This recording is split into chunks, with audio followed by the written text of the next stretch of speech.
Yo, what's really good, University of Miami Hurricane football fans? Your boy Alonzo 1219, aka Die Hard, back in the building. Um, doing another live chat. See how many people we get in here today, if any. We'll see what's going on, and we'll talk about Portal U. What's going on, Cortez? You most definitely signed in first. What's good with your family? Hope everything is everything. What's good, my brother? What's going on? I hope people are getting their notifications. I know we've had people. Hold on one second.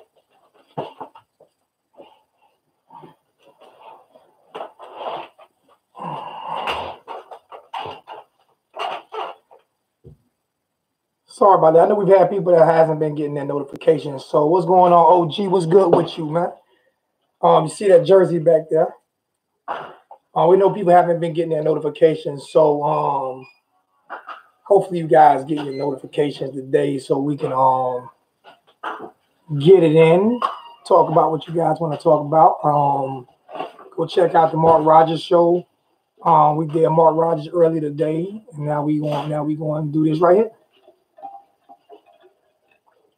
Please do the boy a favor. Hit the like button. If you like the content, subscribe, and you do guys know that I do have the super chat now.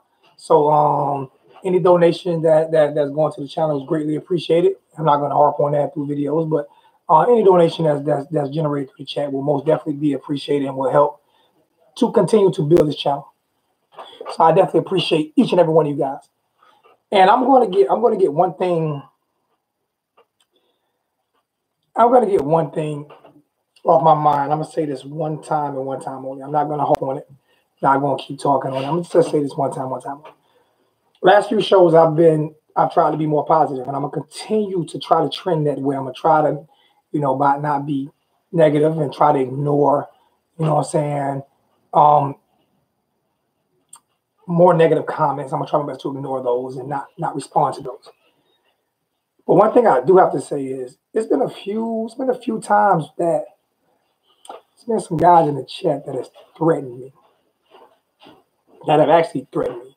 And actually on the Mark Rogers show, somebody paid $2 just to say that, Zoe, when I see you, I'm slapping you. Let me explain something. This is the only time I'm going to explain this. The only time I'm going to say this one time. I'm not going to say it again. I'm not going to harp on it through the whole show. This is a YouTube channel. Okay, we have arguments and disagreements and everything on YouTube. That's what YouTube is. We disagree, we argue, we fuss a little bit, fight a little bit. But we never put hands on anybody. If anybody out there is that brave to put your hands on me, just remember, I will stand my ground. All right? Not going to go no further than there. So you feel that bad when you're going to put your hands on me and threaten me to hurt me or anybody in my family or anything like that, then what happens to you happens to you. Just letting you know. It's not that serious. I'm going to go home at the end of the day. I'm not going to let nobody hurt me.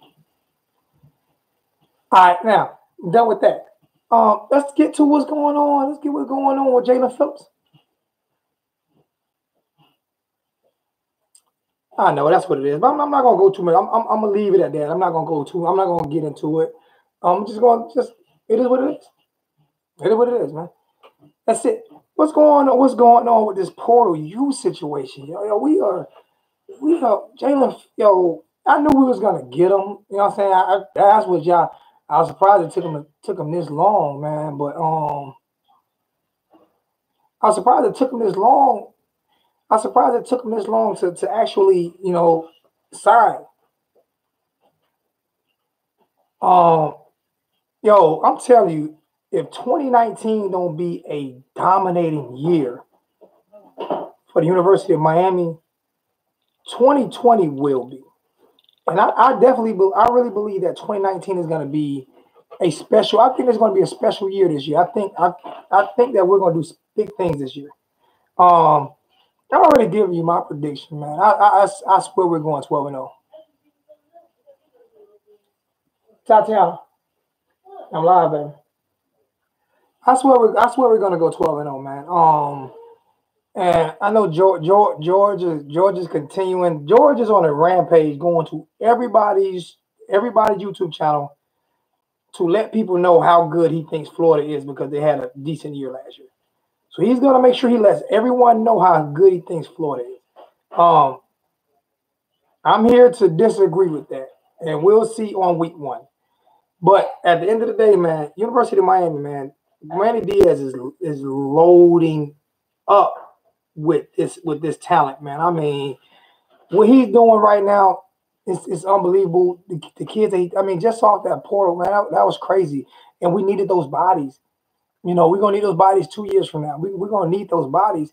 So to have these guys come in, man, and strictly, you know what I'm saying, commit to Coach Diaz and his coaching staff, man. I'm most definitely excited about that, man.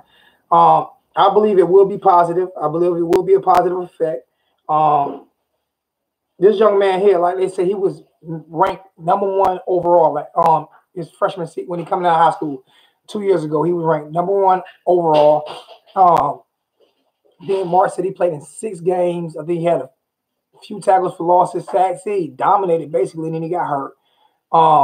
So he's most definitely going to be a welcome addition to this football program.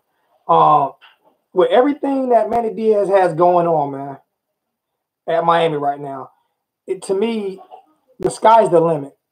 I feel as if no matter what we go through, I feel like next year, man, even the first game of the year against Florida, the way Danny knows is talking, like he's putting an offense for his talent level. He's putting in an offense for the guys that he have. He's not coming in with the offense that he's just gonna, like everybody say, they have to learn his playbook. No, he wants to learn the players and develop a playbook around the skill set. I keep telling people that's what great coaches do. You look at Belichick. Belichick does that on a game-to-game basis. Forget a year-to-year basis. He does it on a game-to-game basis. You have to be able to adjust to the talent that you have on the football field. I see him running a lot of 2 tight end set. I see him running like a lot of different pro style spread sets. He's gonna put it in my opinion. He's gonna put his kids in the best position to win. He's not stuck to one particular offense, and I just see great things from University of Miami this year. I'm gonna go to put the phone number in the chat. If anybody wants to call, you can call and let me know what you think. But I just see great things from University of Miami this year. College Football Frizz, man, I appreciate that that $5 donation, my brother. College Football Frizz says, appreciate everything you do, Zoe, man. I appreciate everything you do, College Football Frizz. I appreciate all the help I've gotten in the off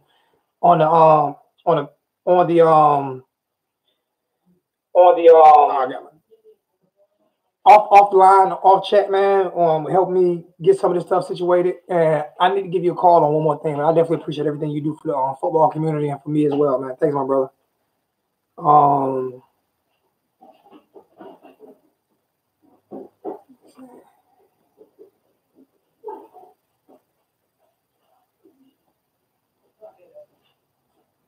So yeah, I'm actually doing good right now because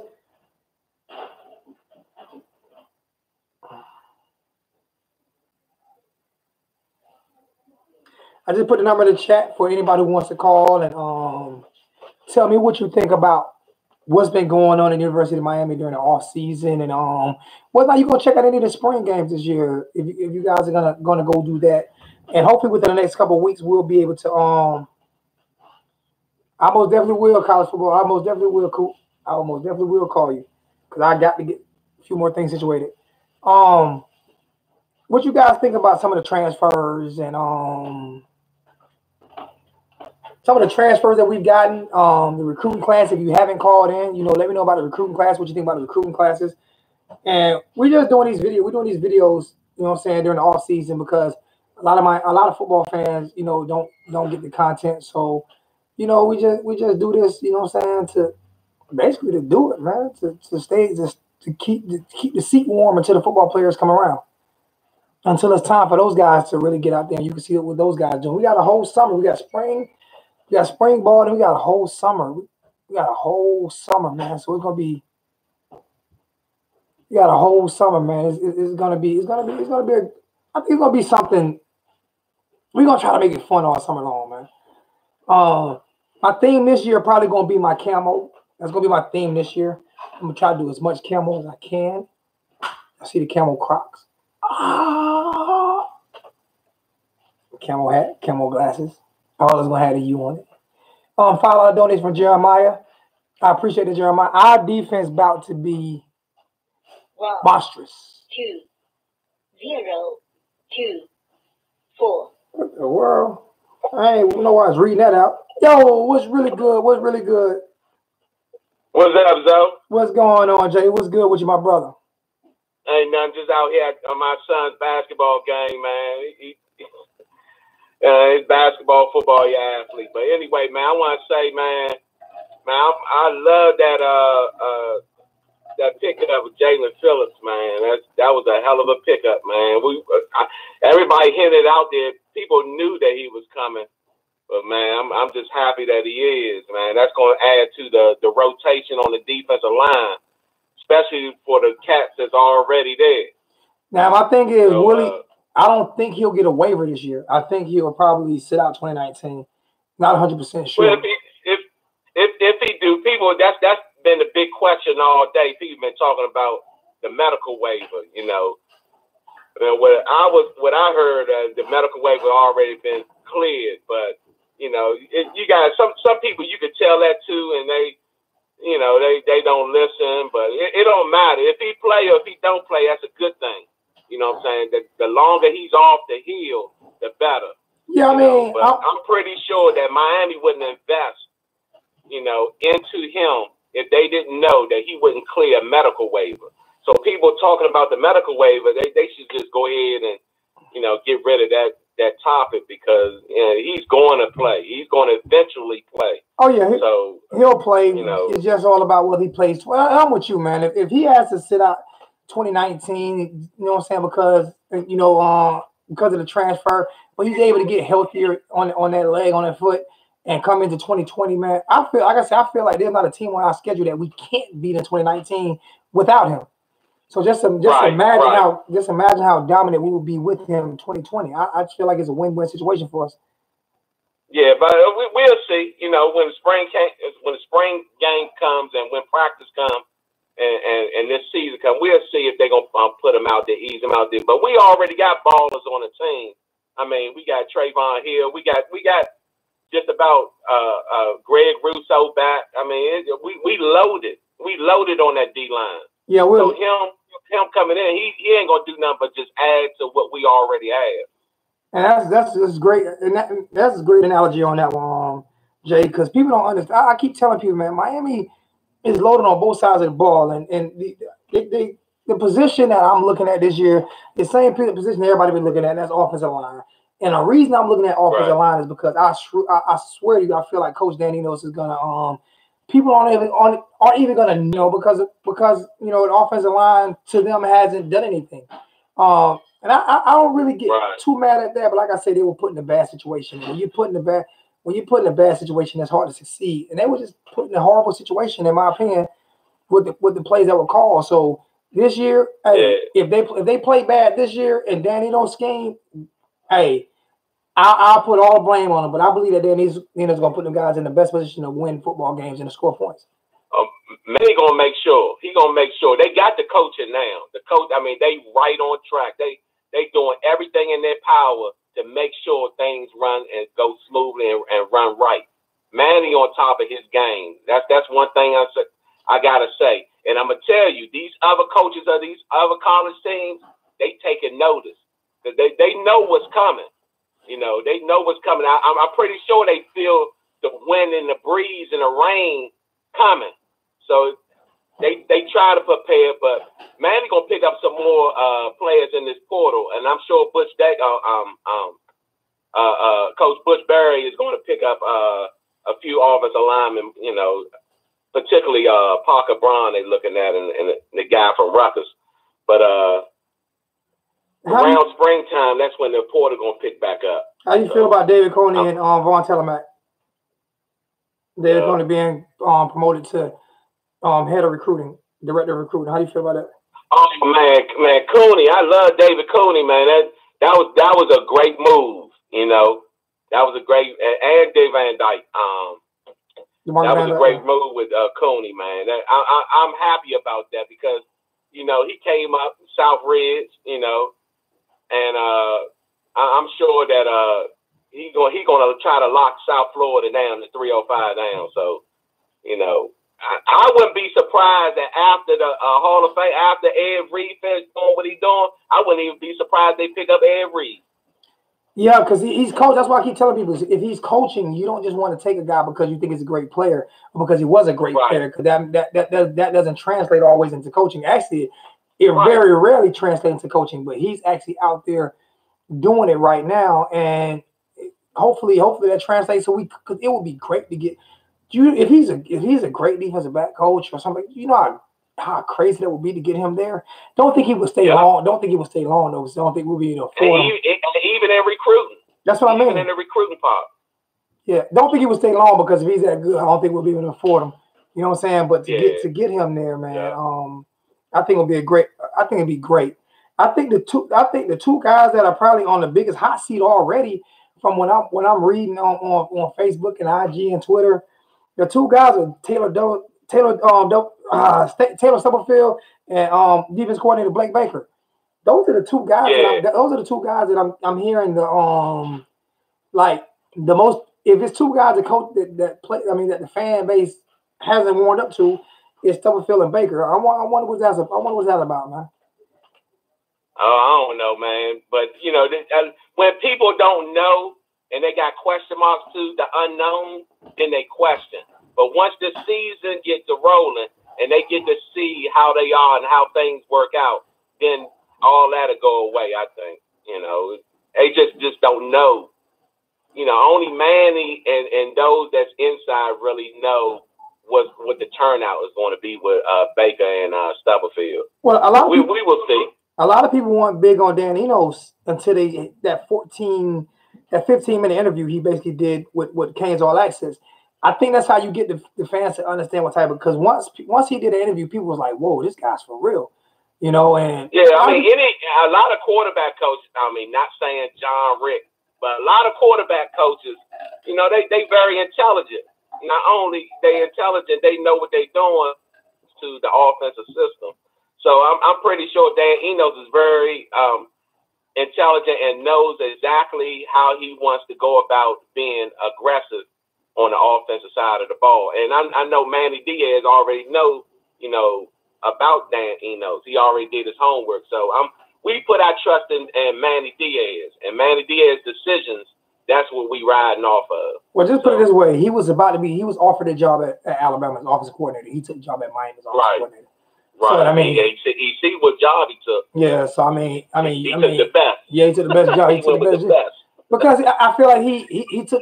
I feel like he probably feels like Manny's going to let him coach more and not, you know what I'm saying, not be like Nick Saban. You know, even though Nick got his freedom. He got his freedom. That's just what he got. He on that offensive side of the ball, and Dan Enos know. He knows Manny Diaz is his heart with the defense. He established that defense. Now he's the head coach, and he's given his freedom. Yeah, that's why I keep explaining to people that don't understand the Blake Baker. You know, this this guy. Listen to me. Manny's gonna be right there to assist Blake Baker. But from what I've seen about him, from what I've looked on, I think it would help. I think it could only help them if Canes All Access could sit those two guys down, Stubblefield and Baker, and give those guys a longer interview so people can see what type of people that they are. Right, the knowledge. They want to see what type of coach they are, the knowledge. But their track record, you know, they've been around. These are experienced coaches we talking about. And Stubblefield was a good wide receiver. Like John Rickett just coming to the mix. These coaches been coaching for other teams and other places. Exactly. So I mean, they got experience under their belt. Exactly, and you would take coaches from North Dakota State, with Mr. Holloway played at. You know what I'm saying? When the Holston one played at. You know, they got football. Exactly. It's just the language of terminology. Football been around for hundreds of years, man. I mean, it's been around a long time. So these I mean, ain't too much difference you're gonna see. It's just the language and terminology is different. and the way they go about doing different things. That's all it is. But football is really football. Exactly. Darth Vader put Blake Baker is Manny 2.0, 10 years younger. You know, I mean, no question. Manny he got tutored that innovative guy. ideas, and I'm pretty sure he's going to add to what Manny put and Manny created. And Manny tutored him. You know, so people didn't understand that Manny tutored him. Yeah. So hey, so I want to tell you too, man. I'm so happy, man, that you the 7-on-7 camp, man. People got to realize and support you and let this thing grow, man. Well, that you trying to do great things. They got to understand that, and by them donating, they will see, you know, what you going to do. Well, sometimes you have to. Sometimes you have to just step out. I'm happy about that, man. That's a lot of love, man. Sometimes you got to step out. How do you like the pictures that I sent? Oh man, I can't wait to get those in. That's crazy. Yeah, you know, you can do whatever you want to do, you know, with it. If you want to keep it, oh no, that's good. That one might get. I don't know. That one probably gonna get kept. That one probably gonna get kept, man. Can't see me auctioning that off. Yeah. I ain't lying to you. I know we talked about auctioning it off, but once I seen it, I'm like, no, man, because it's one of a kind, man. Somebody's gonna have to get this guy's number, and you want to buy one. You call them. And I mean, he make plenty of them if they want them, you know. Yeah, I can't wait. I'm gonna send you another gift too with it. You ain't seen this one. I want to keep it under wraps. So once you get it, then you might want to auction that off. But I don't know, man. I'm a hoarder. I'm a hoarder sometimes when it's stuff that's unique and different. You know, it's hard. It's hard for me to get rid of stuff that's unique and different, man. I can get rid of stuff that you can get a dime a dozen. Stuff that's unique and different, man, it's just hard for me to get rid of, man. That's why I say that's why I'm moving into the garage, man, and hopefully that goes through this. I'm trying to do so many things, and I don't really have the money to do everything I'm trying to do. But I want to get this garage. It just take time and patience. I want to get this garage done because, like, the stuff that you sent me and like a few of the jerseys, I like to put my jerseys. I want to put the jerseys in. I want to take them somewhere and get them, you know, glassed in. And you know, I want to get them actually like the vacuum, like the you know, like the bulletproof glass thing. You know, they do like the ceiling. I want to get them put in like that. You know what I'm saying? And all my jerseys and stuff, you know, hanging on the wall nice with the U family one, and then that new one you sent me today. Oh my gosh, I just want it to be like the ultimate spot where when people come do interviews and stuff, they can actually come by, you know, and sit down and you know, have a drink and do an interview. You know what I'm saying? And enjoy football. I told people I'm working on me this year as well. Yep. You know, so. Yep.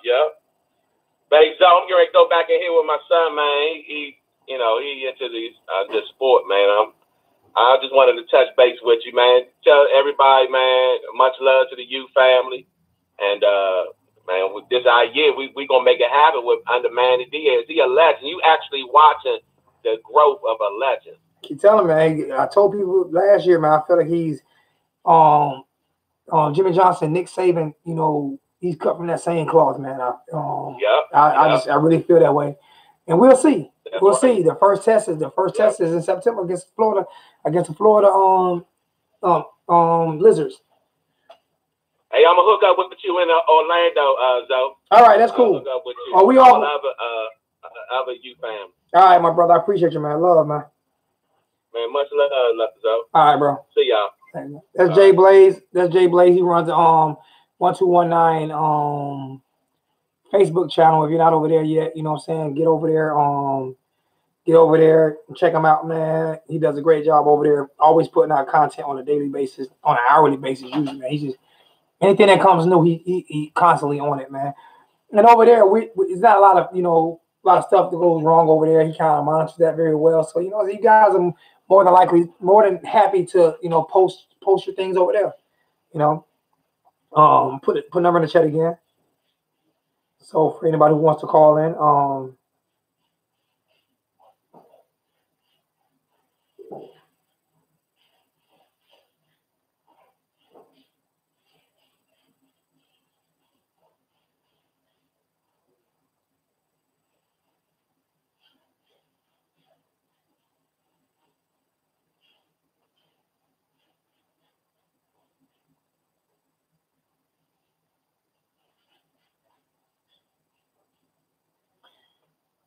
numbers back in the chat again. You know what I'm saying? So, you know, hey, I'm pretty excited about what's going on right now with Miami, though, man. It's everything is like Everything is like coming up. You know, the practice facility opened up this year. Manny Diaz got called in this year. Me and George already had a conversation. I'm not about to go. I don't want to go hours and hours with George again, man. You know, me and George go hours and hours, man. Me and George be fighting on the phone.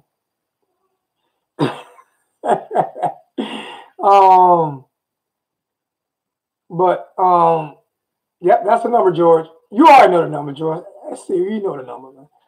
Well, I mean, listen, man. I want the best guy for the position, but come on, you already know him. You already know, in my heart of hearts, I'm rooting for Nikoski.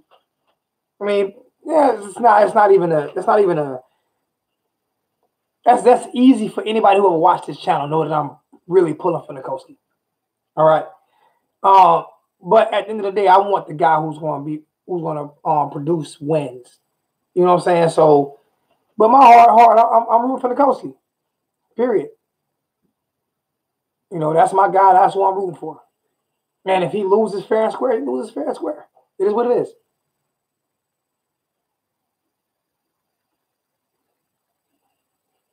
So I mean, hey, I feel like he can be that guy too, man. I feel like people quit on him. Like he wasn't really given a fair opportunity last year, and people quit on him. It's like I'm not understanding how people see what was going on. So put it this way, it have been mentioned every coach on that staff has gotten hired except for who? Except for who? I explain that on. I'm not gonna go through the whole explanation, but those numbers are just synonymous with me. Those numbers, you know what I'm saying, been in my life, my whole life. So I already explained it one time today. It's kind of hard to re-explain it, but those numbers are just special to me, man. So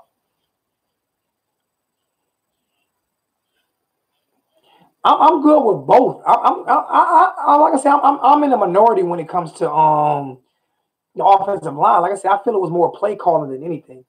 I feel the play calling was horrible. I feel like it put him in a bad position. So I'm okay with both. The one who has to prove themselves more be the O line. But I really believe Coach Dan Enos is not gonna let those guys fail. I believe he's gonna put those guys in the best predicament to win ball games. I'm in the minority. You in the minority. Like I said, I don't feel it was the O line's fault a lot last year, man. Lorenzo gonna be. I mean, everybody skips over Cam. I mean, everybody sleeps on Killer Cam. I guess sometimes I like to go to the minority. I mean, the underdog, man. Killer Cam played great for us last. Why does everybody sleep on Killer Cam? Like, I don't understand why everybody sleep on Killer Cam. Man, he beasted last year. I mean, he did. Why do everybody like to put? No matter how hard somebody works, it's like. How good they do is always somebody better when somebody. I'm not saying Lorenzo's not better. I'm not saying Lorenzo's not better, but bro, nobody. I mean, did y'all not see what Cameron did last year for Miami? I don't understand it. I don't understand it, man.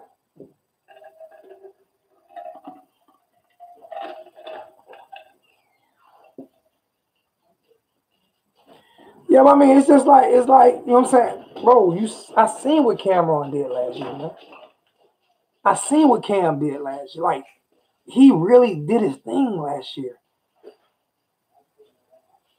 You know, I love Dallas too. I love DJ Dallas, man. I think what happened with him last year was the whole thing with him last year was more the strength and conditioning coach. You know what I'm saying?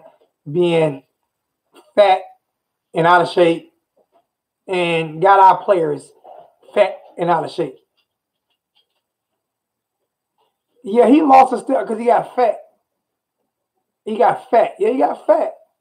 He got fat. He started looking like our strength and conditioning coach.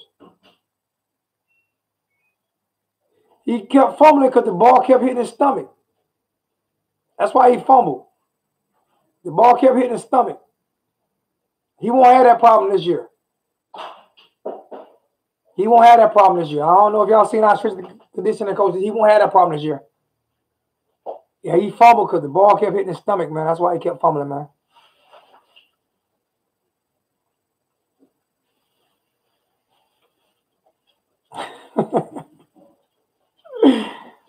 I don't think we had a problem this year. I don't think the ball will hit his stomach this year. I think he'll be in a lot better shape this year.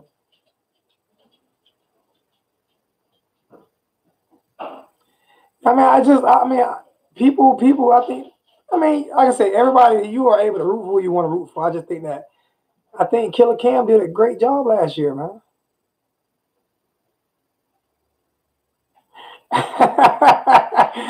Dude said butt fumble, NFL, stomach fumble.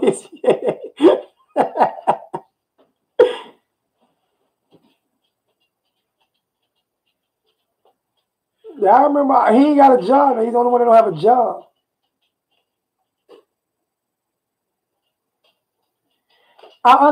You can't say Cam only played because Lorenzo got hurt. I mean, we don't know who played better in practices before Lorenzo got hurt. We can't just say that. I mean, maybe, I don't know, but from everything I've seen from Cam's a beast, bro. And he played in a tougher league. He played in a tougher league, man. But I mean, hey, put it this way, it's good to have that much talent. It's good to have that much talent on a football field.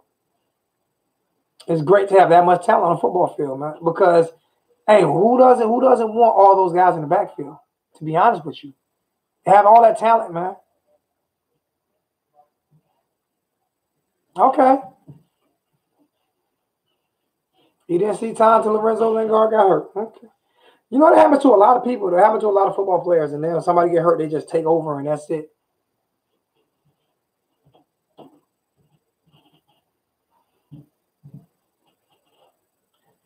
I mean, the offense was hard. I mean, I don't put it away. Anybody trust Mark Richt's judgment on anything?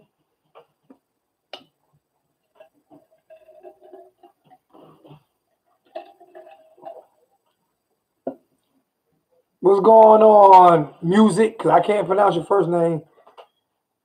Fudgevo, I can't pronounce. Foosbot, I can't pronounce. I'm sorry about that. Mike Williams. Trevon Hill is better than Joe. Now, what? Now, okay. I'm not going there. Trevon Hill is better than Joe Jackson. I'm not going there. I'm just not. I got to see that. I got to see that, man. Sounds like Porter McGahee Gore. I love it. I got to see that, man. Trevon better than Joe, bro. Oh my gosh, let's see what NFL people think about that. Because if he'll definitely be in the draft this year, not going to Miami for a senior year. Yeah, I mean,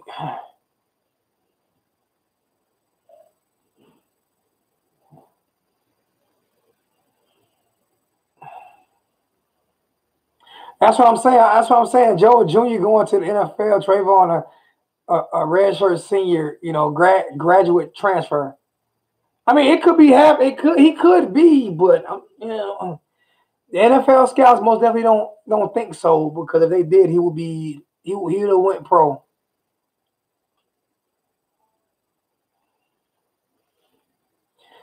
Hey, but for us, if he better than Joe Jackson, that's good for us, man. Just be honest with you, man.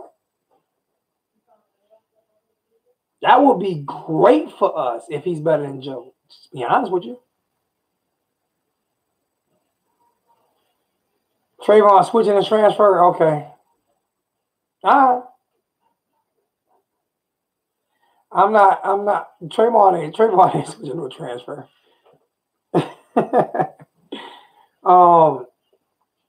Most definitely, man. If you like the channel, man, please subscribe to the channel, share the channel. Like I say, if you can, donate $1 or $2 to the channel, I most definitely appreciate it. You know what I'm saying? Definitely, like I said, definitely trying to do big things. We also got the we're trying to do something with the 7-on-7 camp. Still trying to get that going. So got to get there with my brother.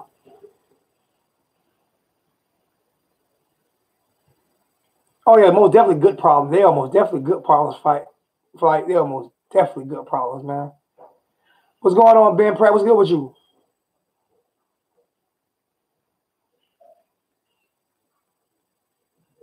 Yeah, I mean, hey, it would be great for the University of Miami if he's better than Joe this year. Just being honest with you, it would be great. It wouldn't hurt us a bit if he's better than Joe. Not a little bit.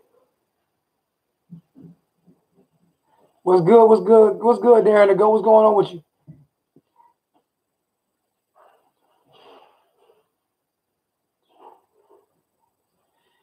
You like my turnover chain? I was gonna give a couple away, but they're definitely hard to. They're very hard to get now. I was gonna give this one away, but they're very hard to get. OG Club got his. Appreciate that $20 donation, OG Club, man. Thank you so much. He donates a lot, man. I appreciate that. OG Club, tell me you got your chain. You got your chain now, don't you? Yeah, OG Club got his chain, man. He has his chain, man.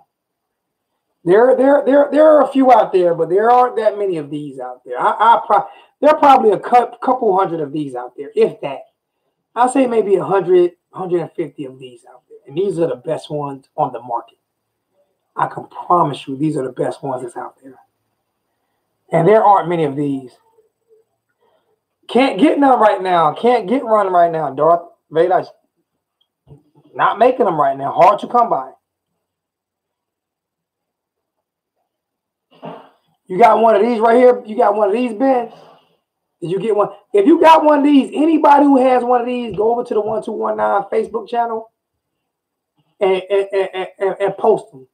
If you have one of these, go over to the 1219 Facebook channel and post it. Hey, OG Club, man. I don't know if you got your Facebook page up yet, but if you do, go over to the Facebook channel and post a picture of yours.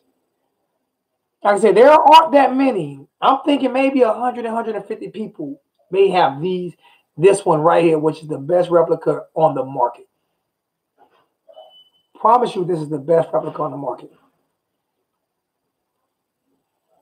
You need to get on Facebook, OG Club.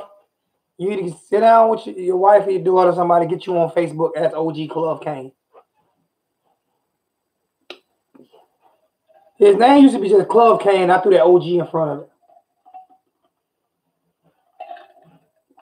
Because he's an OG. I don't have Cash App anymore. I'm gonna get it back up though. I don't have it right now. I'm gonna get it back up because people most definitely want me to put it in there. So I'm gonna get it back up. I don't have it right now, but I'm gonna open it back up because people want me to do that. Well, you don't have to be on social media with your football name on there, Brandon G. You don't have to be on. Just get over to the 1219 Facebook page, man. There's amazing things that go on some of these groups. A lot of aggravating and BS. Some of these groups is just fun. The 1219 page is really not a lot of BS that goes on over there. That's because Jay Blaze run it. He'll run your ass off. He ain't playing with you. But I understand those social media. Social media can really dictate your feelings sometimes. You know what I'm saying? So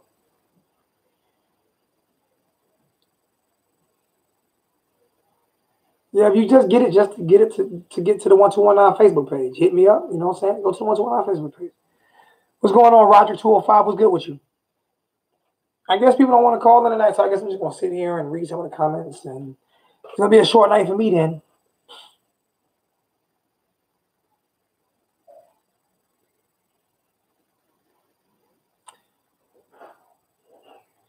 No, be awarded 2 chains. He can't get 2. 2 chains ain't even coming to the game. 2 chains ain't coming to the game. They can't get 2 chains on the field. How they gonna get 2 chains? How they gonna be awarded 2 chains? 2 chains is not for sale, man. You can't try to auction off 2 chains, man. You need to call 2 chains and see if you want to auction off. Man, you can't auction. If they get a score and fumble, they should be awarded 2 chains. 2 chains is a human being. He's a person. He's not a He's not an ornament. They just can't get 2 Chainz. They can't get 2 Chainz to come hang out with them. How you do that? How you just they get the score and fun, but they should be awarded 2 Chainz. I'm not.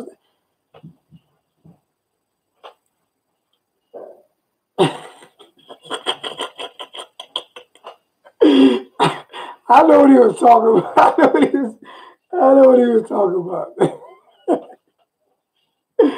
I know what he was talking about. He put 2 Chainz out there, so hey, he left that open for this. He left that open for discussion, for debate, man. He left it open for debate.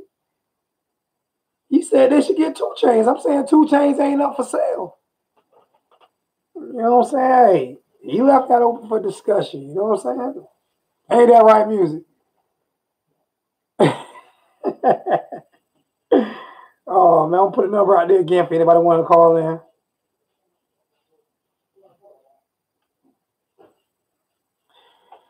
Anybody want to call in? Damian Fuller with a $2 donation. Thank you, my brother. I truly appreciate it. I'm telling you, man, no small donations. Serious, man. I'm telling anybody. Like Mark Rogers said, man, if it's just a cup of coffee that is costing you once a week, man, hey. But a cup of coffee to you is a new studio for me.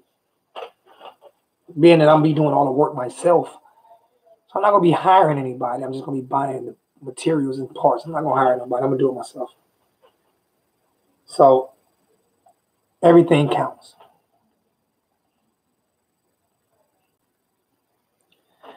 And like I said, I'm doing a camo routine this year, except for my black hat. You know what I'm saying? And I might get me a camo fedora if I can find me a camo. I want to do camo. That's gonna be my theme all year long, and that's gonna be my That's gonna be one of my first giveaways this year's camo hat, glasses, and Crocs. So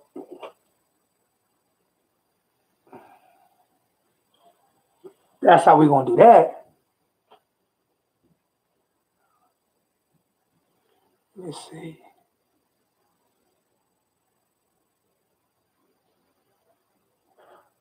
It's gonna be a classic helmet. I ain't heard nothing about that, but they don't need to get rid of the turnover chain. Period. Point blank. That don't need to go anywhere. That's right, man. Hey, bro, I'm from New York, man. Yo, we've been rocking camo up north forever, yo. Sean, didn't you appreciate that, my brother? Appreciate that, man. I shared your brother post on Facebook too. I don't know if you've seen it. You posted and I reshared it. I don't know if you've seen that, man. Much respect, man. Damian Fuller, my bad. It was supposed to be 20. It is 20. I appreciate that, man. Thank you so much, man. We rocking camo since I was a kid up in New York, man. We should big thing, man. You know what I'm saying? So, man, I love my camo. Plus, you know what I'm saying? Your boy is dark skin, so the camo fit with the skin. As the great Jadakiss would say, top 5 dead or alive.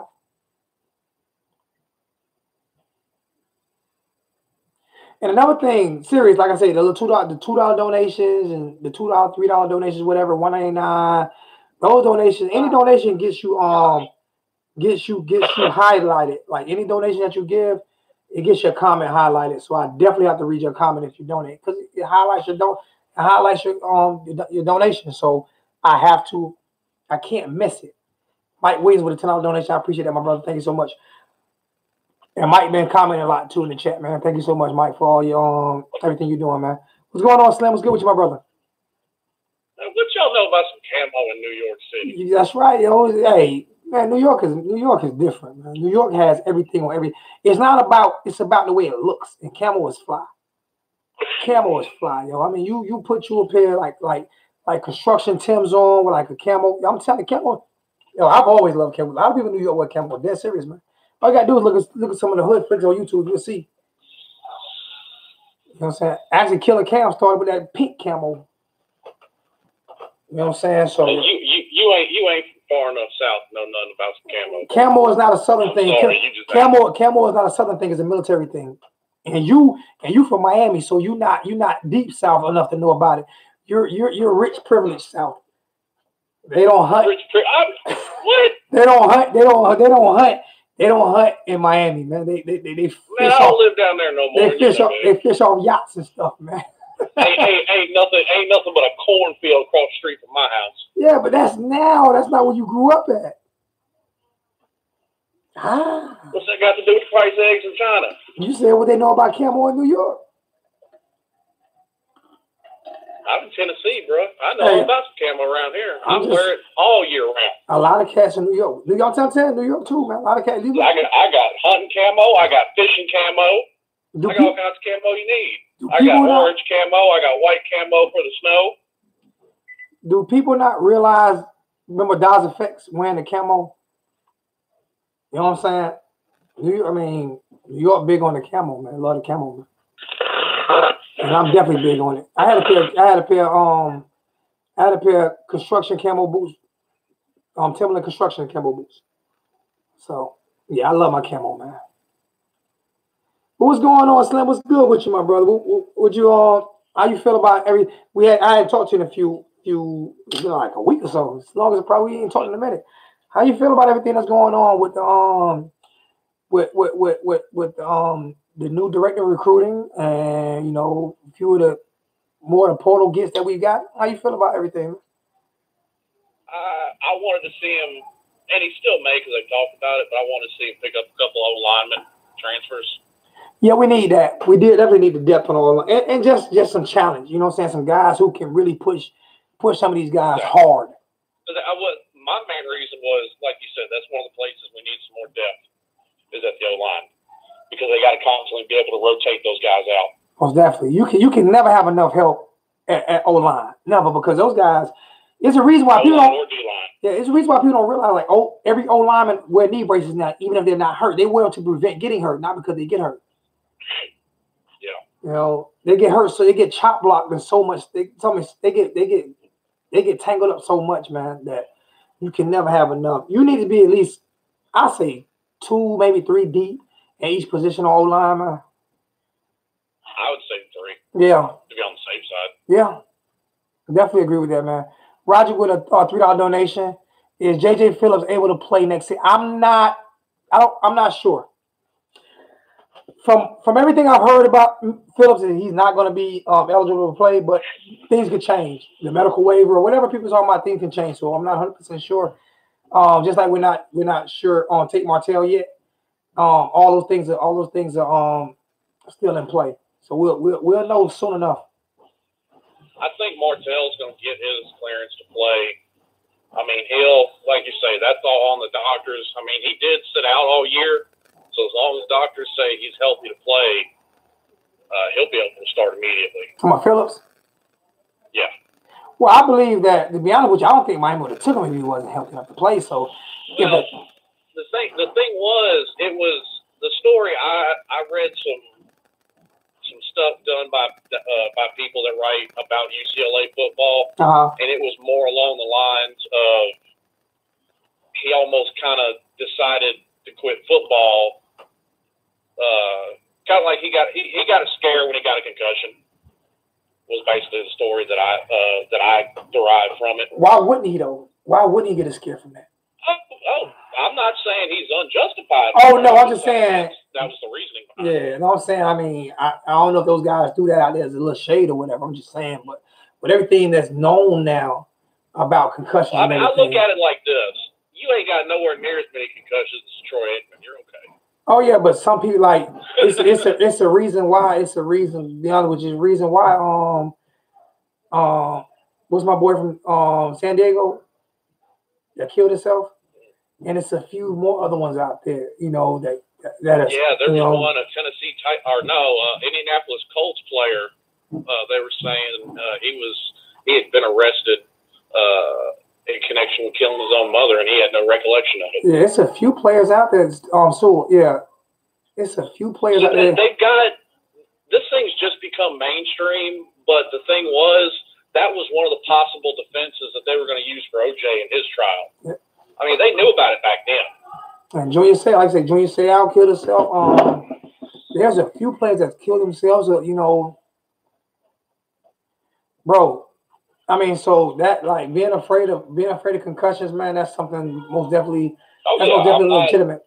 I'm just saying that was his reason behind it. I wasn't doubting his reason in no way, shape, form, or fashion.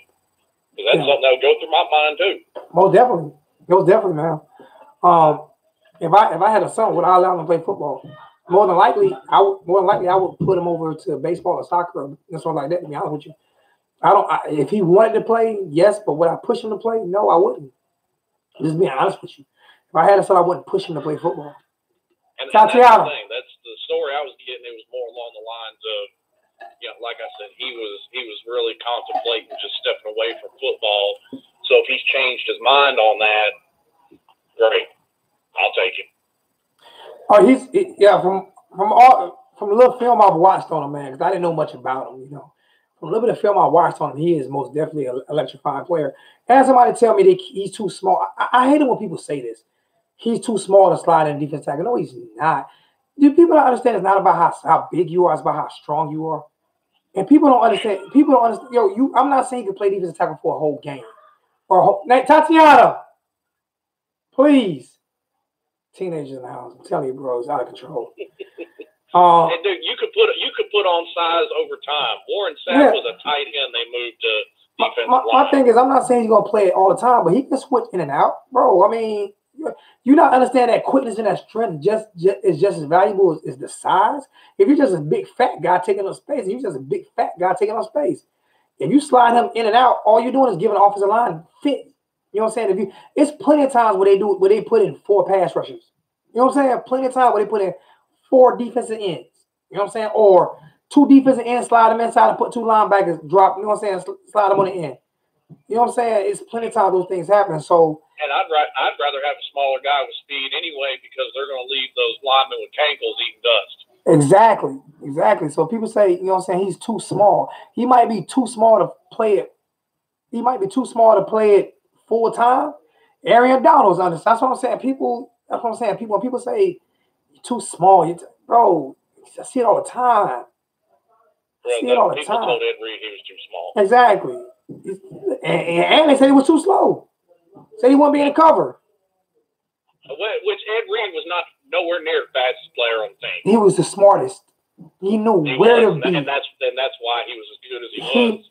Hey, Ray Lewis? As good as he was. He ain't the most athletic, but Peyton Manning was the smartest. Exactly. Out there. Ray Lewis wasn't the biggest or fastest. Just look at him. He turned into the biggest eventually, though. I mean, bulk wise, but not height. What's my boy from the Chicago Bears who had the eyes? What's his name? What's his name from Chicago Bears that had the eyes? Huh? Something about Urlacher? No, the black guy that won a Super Bowl. What's his name? Middle linebacker. Singletary. He wasn't big. Lawrence Taylor was the prototypical freak of nature. Mike Singletary. Now Lawrence Taylor was it? No, a freak of nature was John Lynch. Them hits he was laying in his day, good. But what I mean by, see, he laid those hits, but it's a Ronnie Lott laid those type hits. I mean, Steve Atwater. I watched Steve Atwater knock jokes out. I mean, just destroy cats.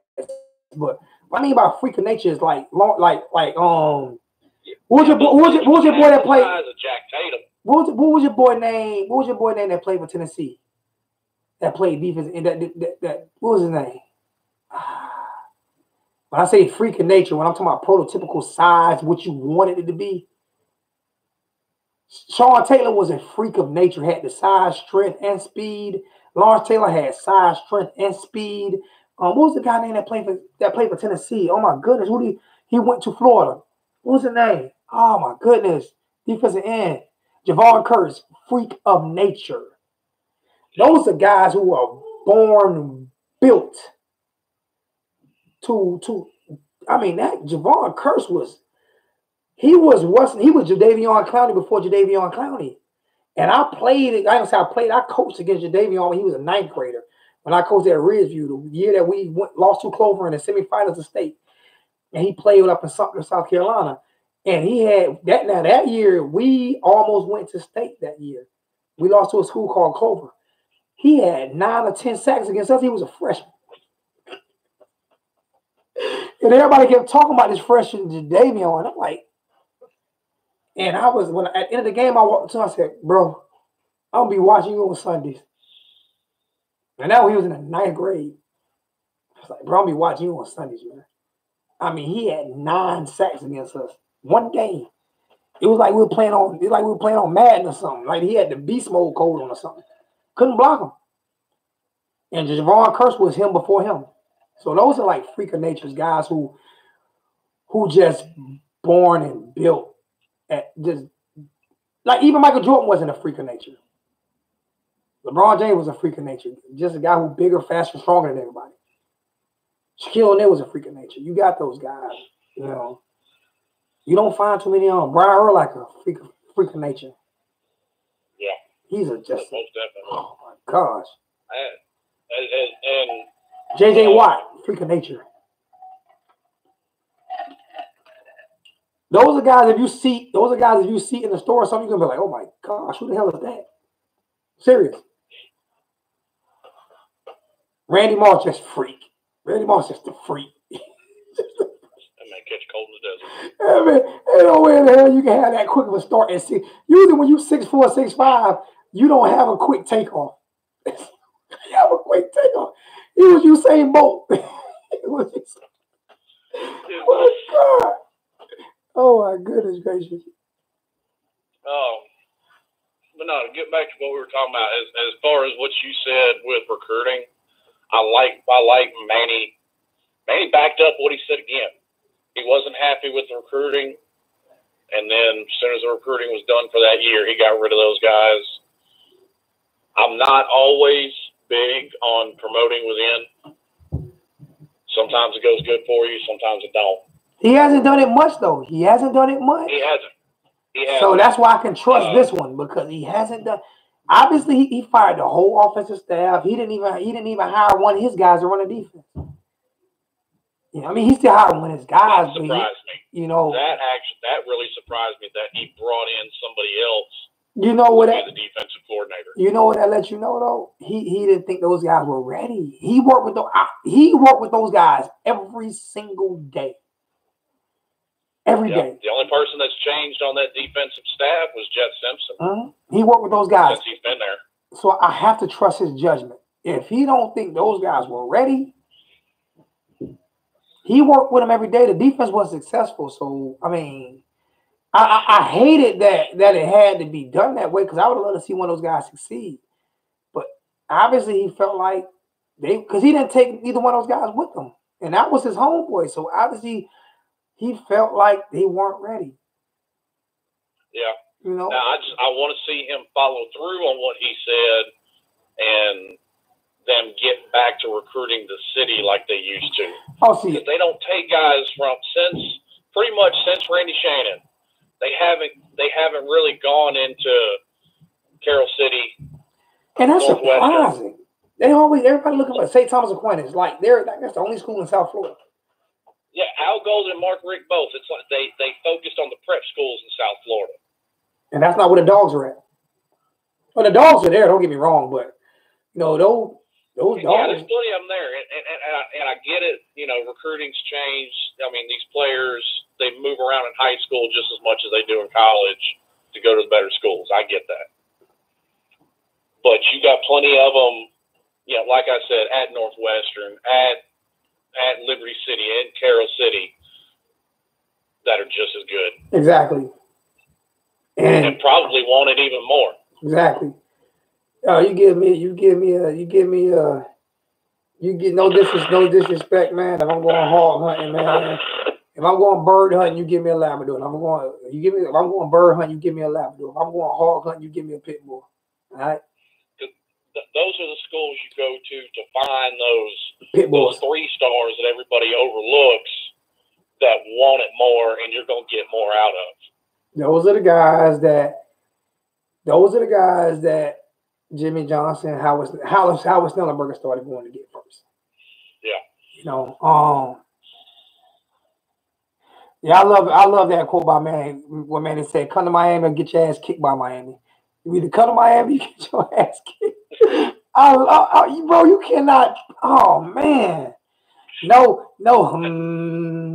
Jesus said. You know what I'm saying? I like what he said too. We're not going to go chasing after players that don't want to be here. If you want to be here, you come here. If you don't want to be here, kick rocks. Do you know what Nick Saban tell players? Once you commit to Alabama, you can't take no more visits. You take other visits, we don't even want you. Well, hell, wasn't it? I think it was not just. I think it was 2017 year. Nick Saban pitched a fit when that quarterback transferred out of Alabama. Yep. Pitched a fit. See, he started talking. Now, granted, it was a little funny because he was talking about he made a commitment, this, that, and another. I mean, Saban ran out in the middle of his contract with the Dolphins, so I really don't hear Nick Saban talk about somebody in commitment. Yeah, he definitely did that. But he did. But you know what? It worked out for him, man. He knew. Oh yeah, it worked out for him. He knows where he does best. He does best in college. Exactly. So I mean, that's Bill Belichick knows he does best in the NFL. That's why he stayed there. It's two different animals, man. It's different between picking who you want and then basically taking who's given to you. What's going on, Miss K? Let me see what Miss K said. I like how the players come on their own to practice, meaning the players are dedicated to the program. Salute the Manny. Listen, man. Listen, man. It was two football teams last year. We had two different football teams last year. We had defense and offense. It wasn't the Miami Hurricanes. We had defense and offense. And you could tell Manny was at odds with Rick all year long. You could tell he just wanted to slap. A step farther than that, though. You had an offense when Malik was on the field, and you had a totally different offense when Perry was on the field. And that's what gets me with people who don't like Perry. Like, bro, he was put in a bad predicament, though. He didn't prove nothing. How? Okay. And it's like, yo, he didn't have an opportunity to prove Here's the whole anything. Thing. Perry's a freshman. You expect a freshman to make mistakes. Perfect example. Florida State, he made mistakes, and he dug himself out of the hole he made. And he made some hell of a pass in that second half. Basically, want to say he put the ball on the money. And that's what a quarterback coach who still, might I say, don't have a job. His father's one of the most popular coaches in football history, and he still can't find his son a job. That lets you know how bad he is as a quarterback. He can't find him a job. He can't find him a job. Well, he probably took him to church with him. That's what it is. Yeah, he's gonna be the assistant. He's gonna be the assistant youth pastor. Yeah. So I mean, he's in charge. He's in charge of passing out the Kool-Aid. Tyler Blake, is this live? Yes, this is live, my brother. This is live, Tyler Blair. But I mean, that right there, Miss Casey, he the head usher. Oh, okay. I mean, you never know. He might be, the altar boy. Who knows? Might be the altar boy. Denzel Perryman was a beast. I mean, Denzel was undersized too. Oh, he was. But that's my thing when it comes to people that say Perry doesn't have it. I mean, that Florida State game is the perfect example. And it's not his fault that they decided to basically screw him over, man. And he got done wrong. He got done wrong, and hey, that has nothing to do with him as a person. It has everything to do with, like I say, the offensive coordinator who's calling plays and the quarterback coach still don't have jobs. Mark Richt don't want a job. He can't find his son a job. Because to be honest with you, Mark Richt could be head coaching somewhere this year if he wanted to. Just be honest with you. He could be head coaching a Division I school this year if he wanted to. Because it's still people take a chance on. I think he's finally going to take that time off like everybody thought he was going to do when Georgia let him go. And I won't be surprised to see him back in a year or two. And I wouldn't either, but Virginia or something. I will give him one thing. I really will. That man, I'll give him this. He set them up in a good position because that man walked away and left $18 million on the table. I'm trying to figure out, was that pride or was that he did it because that's a lot of money. Oh my gosh. That is. That's a lot of money. You Donald Trump, $18 million, a lot of money. If he wanted to be a detriment to the program, he would have made him pay him that money, and he just walked away from it. I wonder if they had something on him the way Malik had on him. I wanted Malik. I think it's like I always said. I think he was a stubborn old man set in his ways that just wasn't going to change, and the game's just passed him by at this point. But the fans are selling Perry out. He's convinced that his playbook will still work, that he won 2 national titles with, and I'm sorry, but it's not. Fighter says, I'm cool with Perry this year for him to make the jump. I mean, bro, you really have no choice, but because he wasn't given the opportunity. He wasn't coached by a coach. He was coached by a guy who never coached him before. Perry had more experience than John Rick. Put it that way.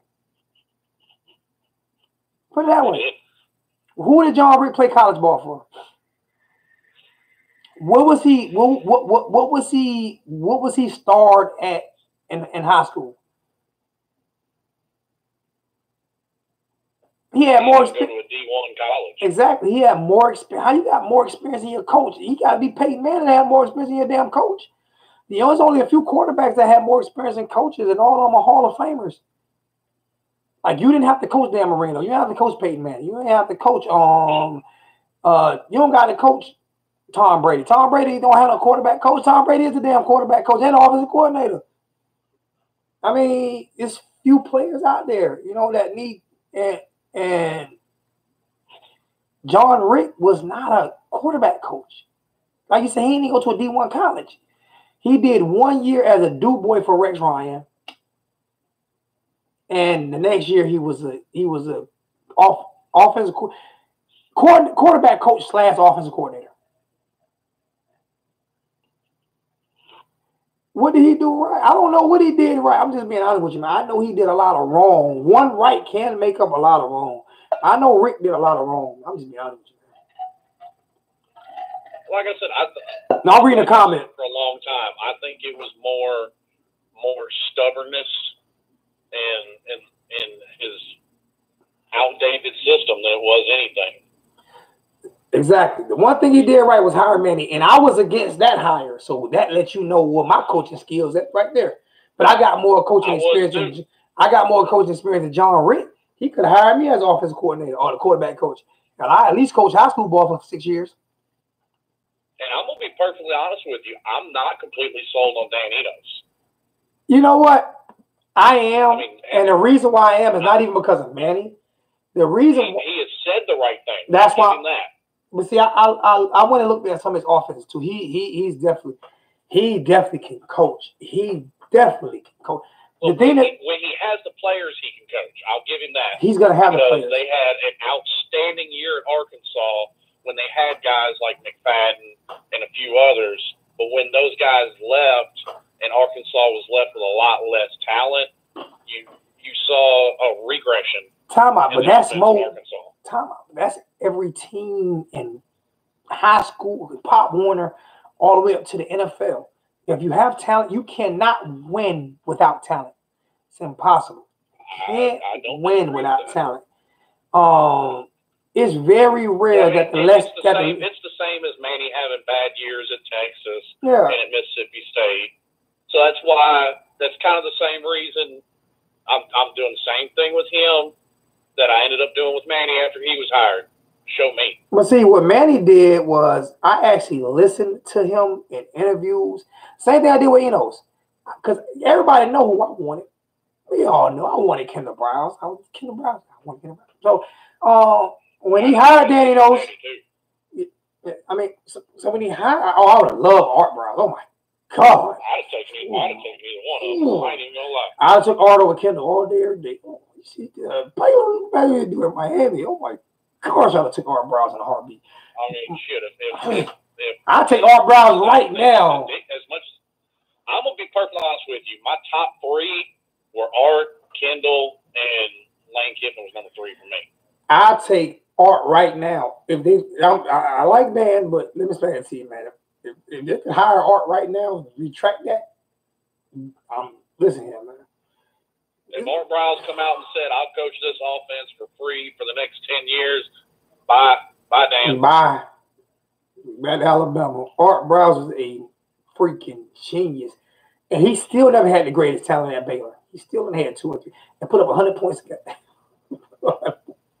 and got railroaded at Baylor. He got through under the bus there because that whole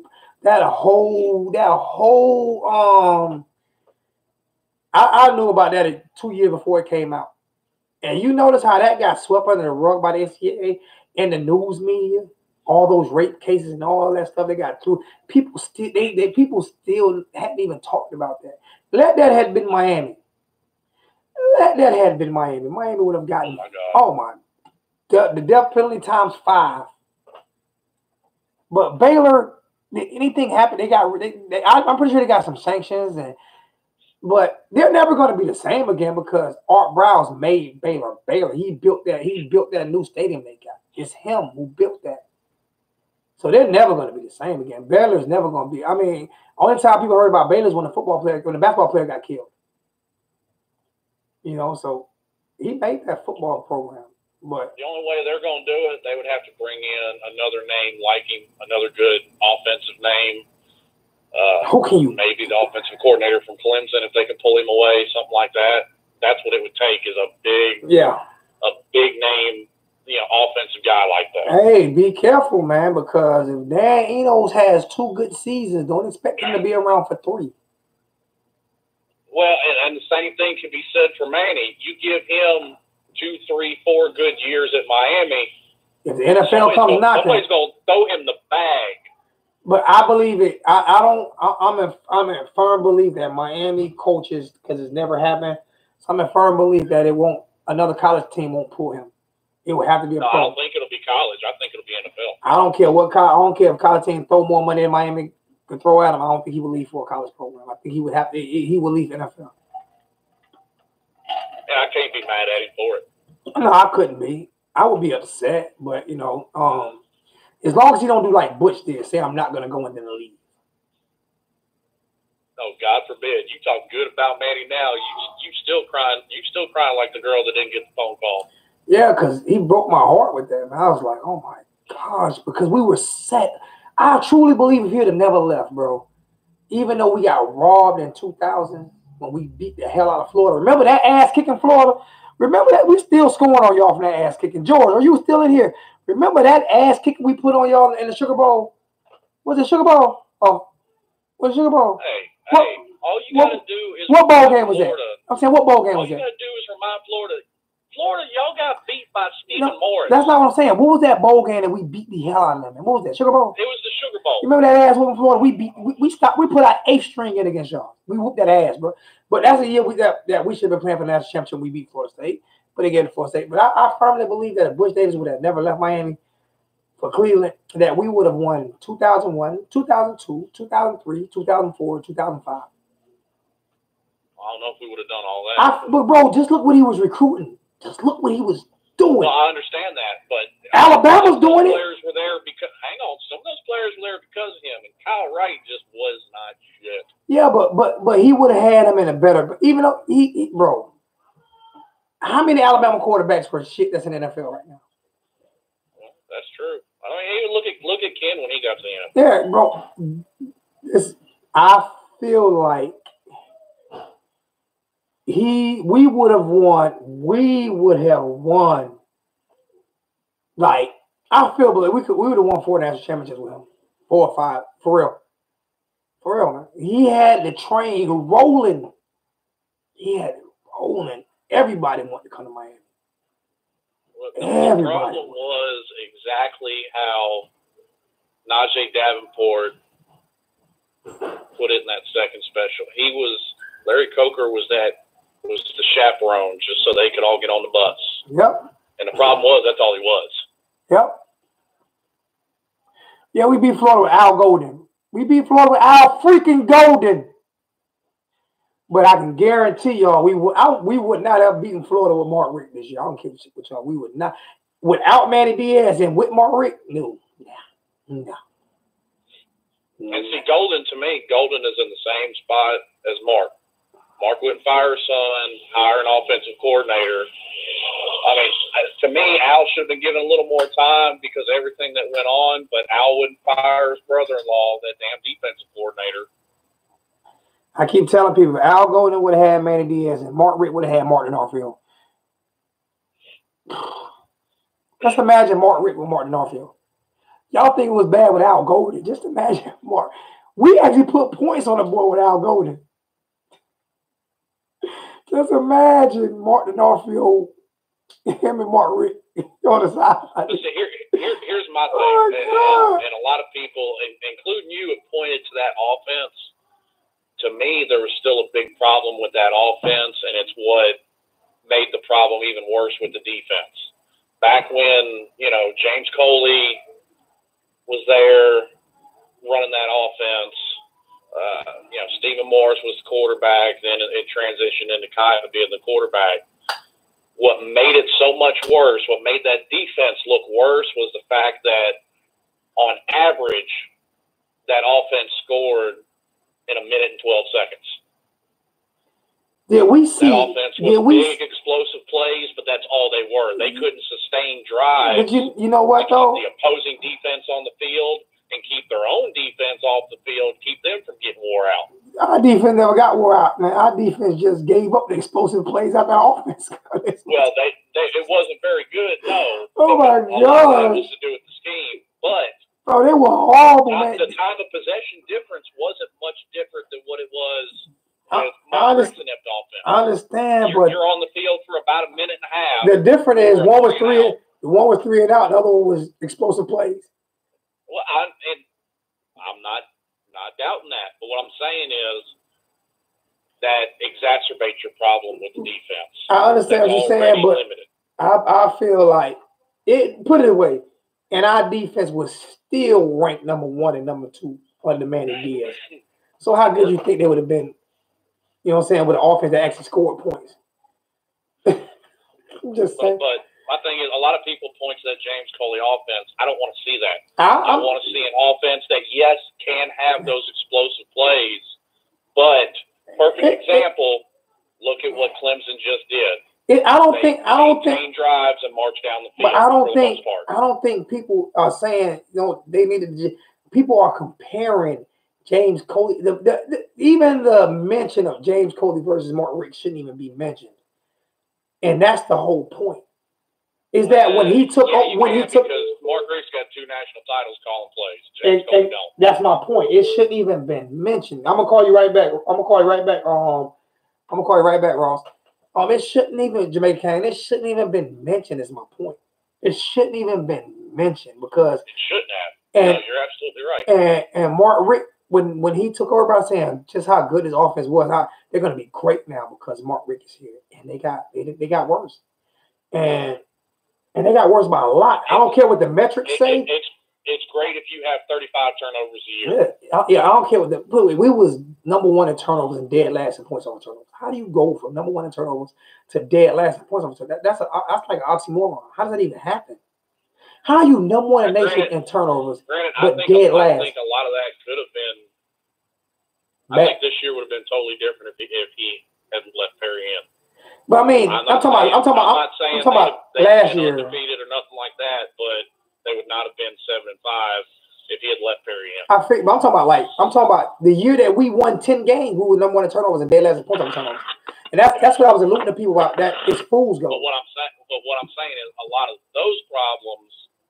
I think part of it, yes, was the offensive scheme, and then to me it was 50-50 between that and Malik. Yeah, but you don't. They weren't number 1 in turnovers, dead last points over turnovers. Believe me, if listen to me, man. Like I said, I can go to that one game. I can go to that one game against Duke where Malik started. That's his greatest start ever. Seriously, that's his greatest start ever. That's his greatest game was against Duke.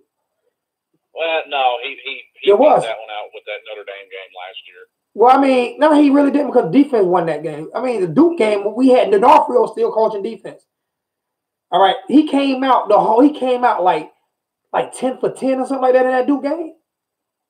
Yeah, he started off high. And then you know what they did? The same thing they did when they played against FSU. That damn coach, who was the coach? Larry, what's the name? Larry Scott started. Okay, we got the lead. Now we're gonna sit on the ball. It wasn't his fault. There was also that touchdown that Duke scored there at the end to take the lead. Yeah, but they sat on the ball. That crap. That was a BS score. I'm saying, but they sat on the ball the whole second half. After they got up, they sat on the ball. After they got up, Larry Scott pulled the horses off. He did what he did with Al Golden did. Every team does. No, not in the first half. He did it in the first half. Well, they usually ain't up by 30 in the first but half.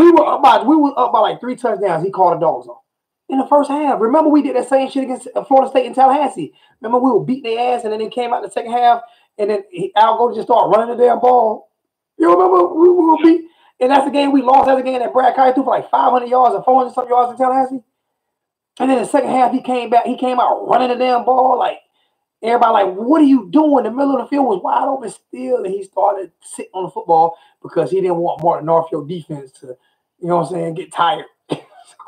Score points if you can score points, man. And it's just like, oh my God. Larry Scott did the same thing, but his best start ever was with another coach. But let me make another phone call. I mean, you've been on for a minute. Let me call. Let me call. Yeah, we've been on 38 minutes, man. Let me call Jamaica Kane back, and then I'm done. Oh, hell, you gonna be on for another hour with him? No, I'm not. He gets his point across. He's gotten real good at doing that. He's gotten real good at getting his point across. Now, if I get him on the phone by myself, I won't be able to hang up. He's gotten real good at it. I want my damn chain too. I'm supposed to get one. We got to get. I got to get her. I got to get her. I can't. I ain't gonna say her. Damn it. I can't. We got to get someone to be able to get them. I got to be very careful because we have people that are, really, really trying to get people in trouble, like for real, like serious. People are being hurricane police on YouTube. So, I know. But I figured out when it happened, what was going on with Coop and all his crap. Yeah, I don't know, but you got people really being hurricane police, like for real, serious, man. Leave it alone. Stop it. They did it to me too.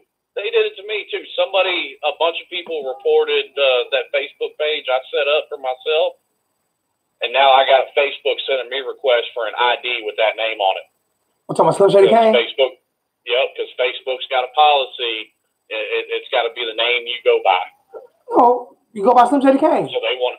I understand that, but they want to see they actually want me to upload to them a picture of my driver's license with that name on it. Ain't nobody got no picture, no driver license with it. How many fake names on Facebook that just random names? I know it, but mine's been reported a bunch. Oh my God, people are hating. Oh my God. Ooh. You know what that'll do? You know what that'll do? For almost a month. You know what that'll do, man? You know what that'll do? Drive people away from Facebook. Now I'm not even fucking. I'm just gonna fuck with IG. Bye. Whatever. All right, let me go ahead and take this last call so I can get up out of here. I'm tired. I want to sit down and watch a little TV. Yes, sir, boss. Appreciate it, my brother, man. Thanks, man. I love, man. You be good, bro. All right, all y'all be good. All right. I'm gonna take this last phone call right here now. This guy right here is gonna get y'all guys like you're gonna get your blood flowing. He's gonna get y'all blood flowing. This is Jamaica Kane, my man. Can you just buy this chain? Oh heck no, Isaiah. You can't get this chain. No. Yeah, it's funny, man. What's going on? What's good with you, man? I'm talking they ready to get their blood boiling. They about to get it right now. What's good, family? What's going on? You said, oh my God, oh my God. Because I know it's about to go down. I know it's about to go down. Hey, listen, I just wanted to talk about what you guys were just talking about. Slim Shady was saying, hey man, you know, we were scoring we were scoring too quick, and we was putting a lot of pressure on the defense. Maybe I'm misunderstanding them a little bit on that, but Burton's just making a point about how you guys enjoyed watching Baylor score fast and how explosive they were.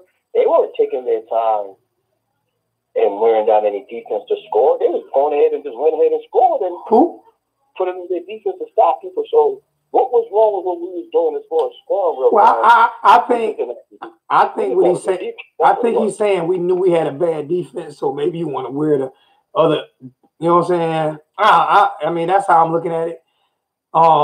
It's just I just look at it like those two names shouldn't even be. James Coley and Mark Richt shouldn't even be in the same sentence. And James Coley had a way more explosive offense with less talent. With less talent, more explosive offense. You know what I'm saying? And it's just it shouldn't even been that. It shouldn't even been that. Mark Richt was a failure of all sorts. I don't want to put it on the fact that we were scoring too quick. We've always been known for that. And if you look at the Memphis of the world and the Tulsa and all these high grade offense, all these high floors, anybody saying that UCF scoring too fast? I mean that's just. I understand what he's saying. I mean. I understand what you're saying too. You know, I'm always scored. As soon as you get the damn football, if you can score to me. But I understand what he's saying too. I understand what he's saying. He's trying to protect the defense. Knowing that we had the type of defense that could stop anybody, maybe we should have slowed it down a little bit and went ahead and keep the timing and then score. And then, man, the hell with that. Back then, what about Tom? I'm sorry. What about who paying for the indoor facility?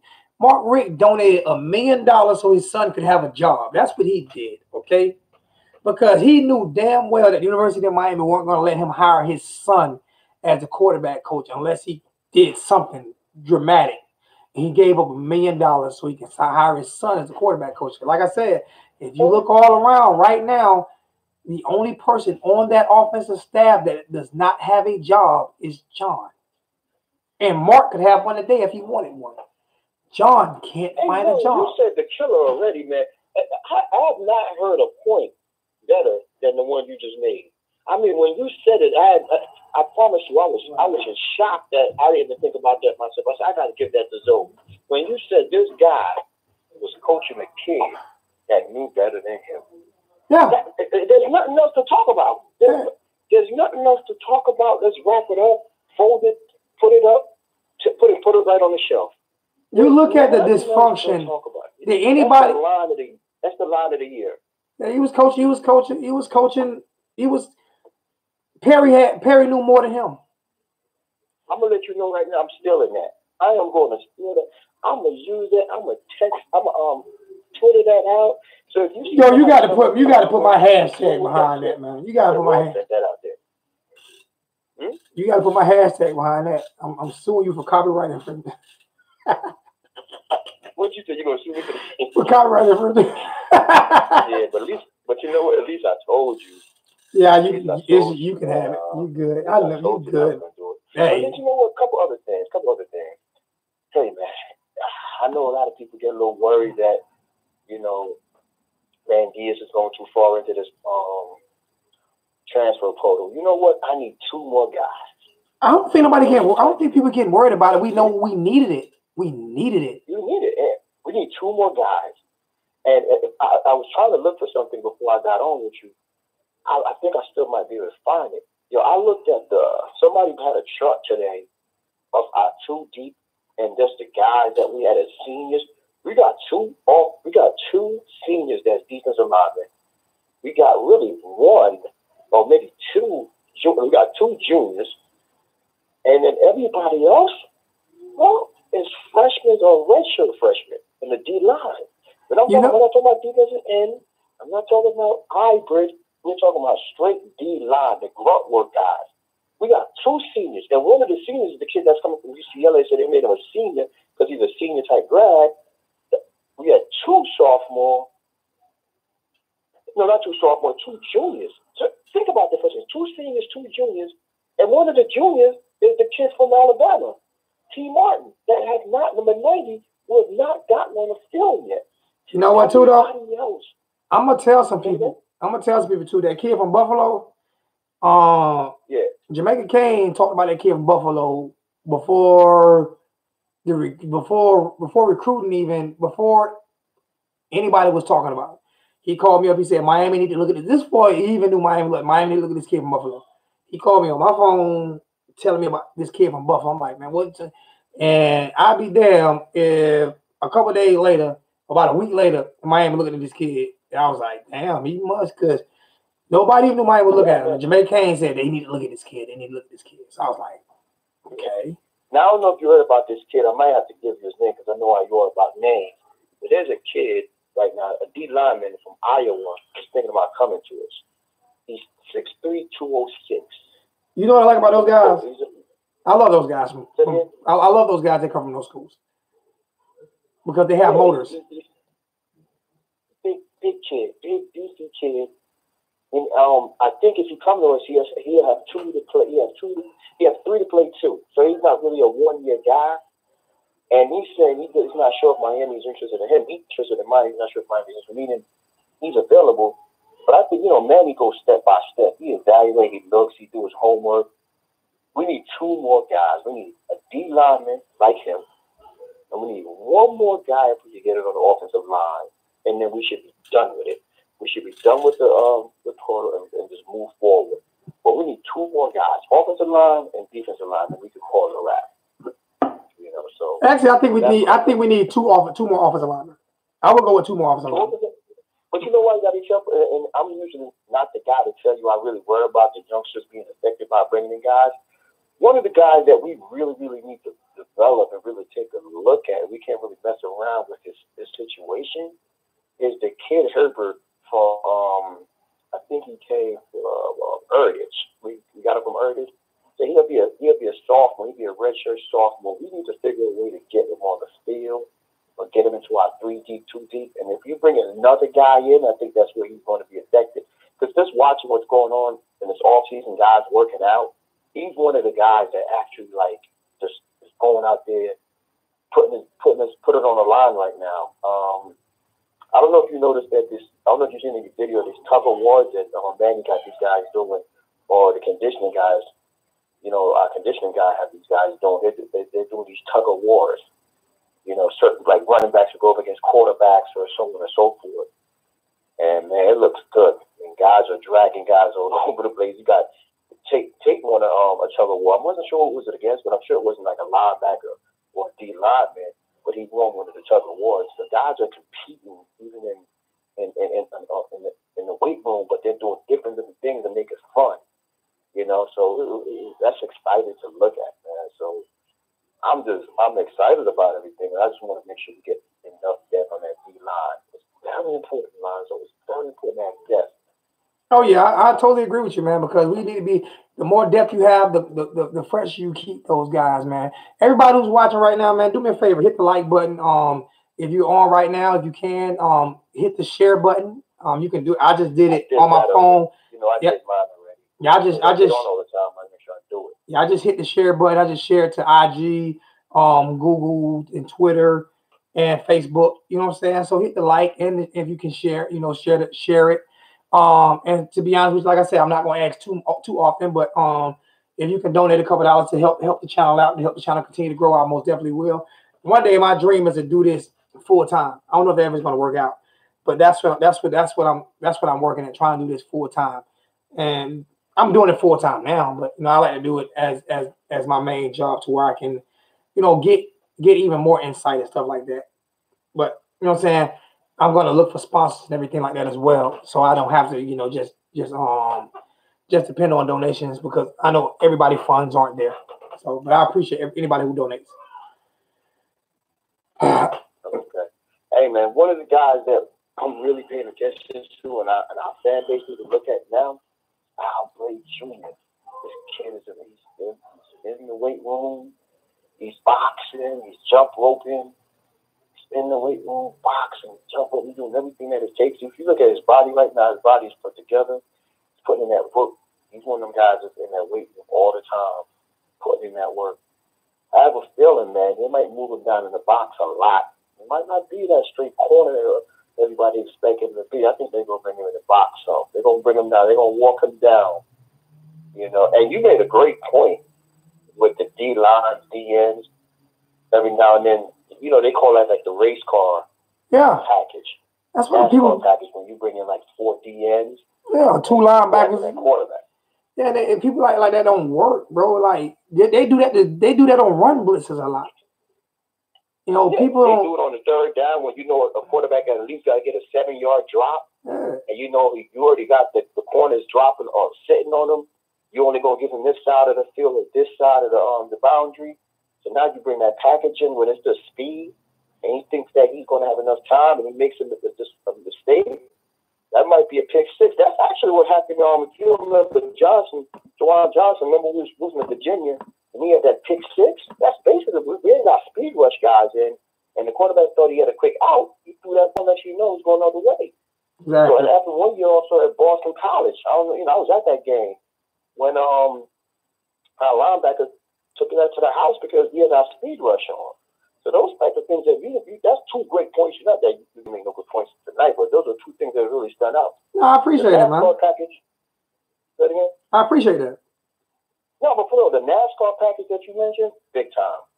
And the fact that you brought up the whole other thing, I was like, look at that, man. Look at that. It's all getting it done, man. Well, I told people I got to get better as well, man. I can't stay the same. You get boring. You have to it's a time to be this way, and it's a time the good and the bad. You like when somebody come on and say you might have missed something or whatever, you don't really go with it. You don't talk to them about it. You just move on. I like the fact that you just moving on now. Don't worry about nobody else saying you doing what happened. It doesn't matter what somebody says. I think what happened is, to be honest with you, it kind of. I'm gonna tell you why I felt like I felt like I needed to change a few weeks ago. But when you start having people threaten you, right?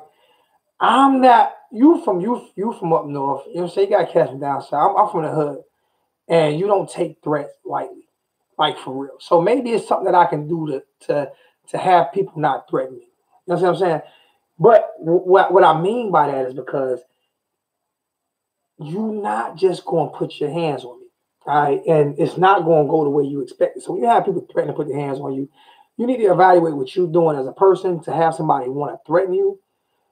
But at the same time, you know what type of time you want. And I know what type of time I'm on. And you're not going to put your hands on me.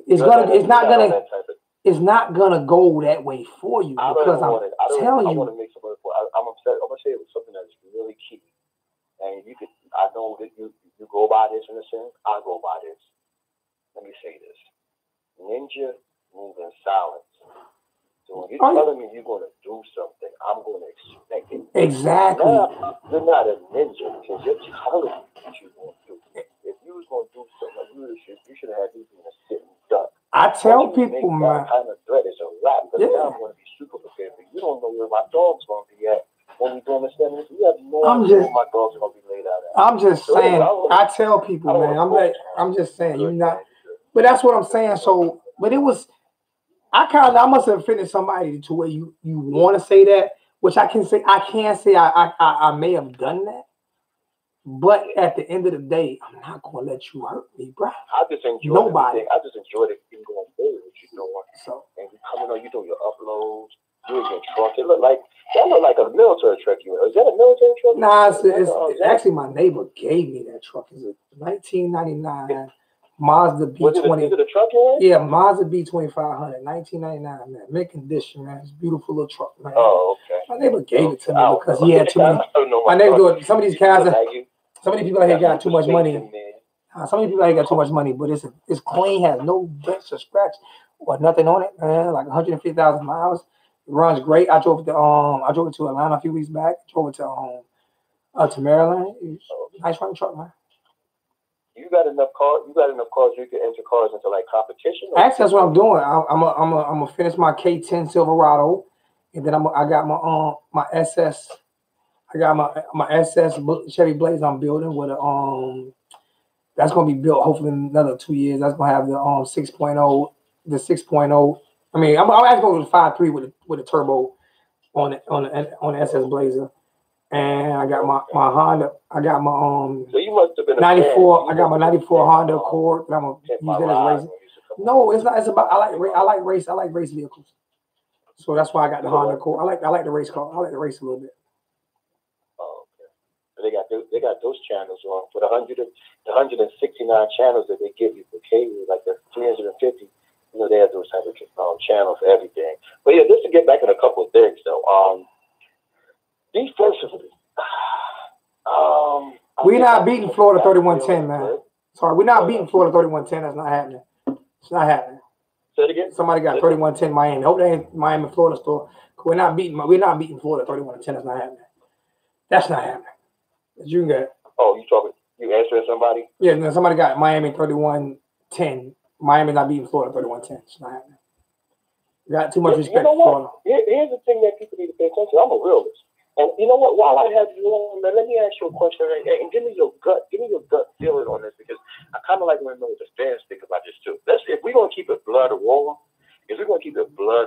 the thing that I'm concerned about, and I know our quarterback coach is terrible, our offensive coordinator was terrible, but if we're gonna keep it blood raw, one of my concerns, and I'm a little jealous about right now, is that at least I might not think he's a big time quarterback, the Florida quarterback, but at least he got a whole year under his belt. I ain't concerned. I'm not concerned about that. Not concerned about that at all. Not concerned about that at all. Not concerned about that at all. I know you're not, but what I'm saying is, at least coming in, he's going to be a little bit more comfortable. Listen, man. That man been in college football for 17 years, man. That man has had opportunity to learn every offense in the history of college football, and he's still trash. Okay, not concerned about that. I'm not concerned about that. Superstar. What I'm saying, he might be. I'm not saying our defense not going to get you. I'm not concerned about. He's going to be more prepared. No, he's not. No, he's not. To manage the game. No, he's not. Perry has a. I look at it this way. Perry has a chip on his shoulder. I look at Danny. I look at it as Danny. Saying the words that came out of his mouth is, "I'm not bringing the offense. I'm a tailor make my offense to my talent." That's what I'm looking at. And also, football is football at the end of the day, man. Keep in mind, I'm not a big fan of putting our games on national TV, our spring games. Because even though we're going to do it vanilla, I still don't want them to see certain things that exactly. So do. They only show certain things. Spring game, they only roll out about 5 plays. They don't roll out a lot of plays in spring games. They don't. Yeah, you remember that he also said he's going to make one of the scrimmages live too? Yeah. He said that. He said he's going to make one of the scrimmages. He's going to bring him in. He's going to bring whoever he wants to bring. He's going to invite people in. I'm a little concerned about that too. But Manny was. But man, he's only going to run. He got a plan. They only going to run a certain amount of plays. And guess who's going to be out there filming? Guess who's going to be out there filming the spring games this year? You. All right, I got the whole setup, camcorder and all. So y'all boys want to watch the spring game live? I did it last year with the cell phone. This year is going to be better technology. So I have the camcorder and everything out there this year. And if I had to give another advantage to them a little bit, is they got 2 guys that's on the defensive backfield that's going to be a little bit ahead of the game, not far ahead of the game with us. They have the kid Wilson coming back, and they also have the kid Anderson that we should have had in our. I don't care. I don't care who they got. I don't care if they got. I know you don't. I don't care if they bring back Jevon Kearse. I don't care if they bring back Jevon Kearse and they bring back Emmitt Smith, punk ass. You know what? I lost respect for Emmitt. I'm gonna tell you why I lost respect for Emmitt. My homeboy used to work for Emmitt, right? He ran Emmitt Smith's sporting goods store in Pensacola. Emmitt went to Escambia High, same school Ampley went to, same school Roy Jones went to, same school Derrick Brooks went to. All right? Now, all those guys donated money because Escambia High is an inner city school that didn't have any money. And I remember because I went to that little banquet where they all had money, they donated money to Escambia, right? To help Escambia. Don't tell me Emmitt. That's bro. That ain't even the point. That year when Escambia needed the school needed some money, all those guys donated. They raised a fundraiser and donated all this money. That year, Emmitt didn't show up and didn't donate no money, but that same year he donated like $1 million to University of Florida. So you grew up in Pensacola, Florida. you went to a poor school that you knew were poor.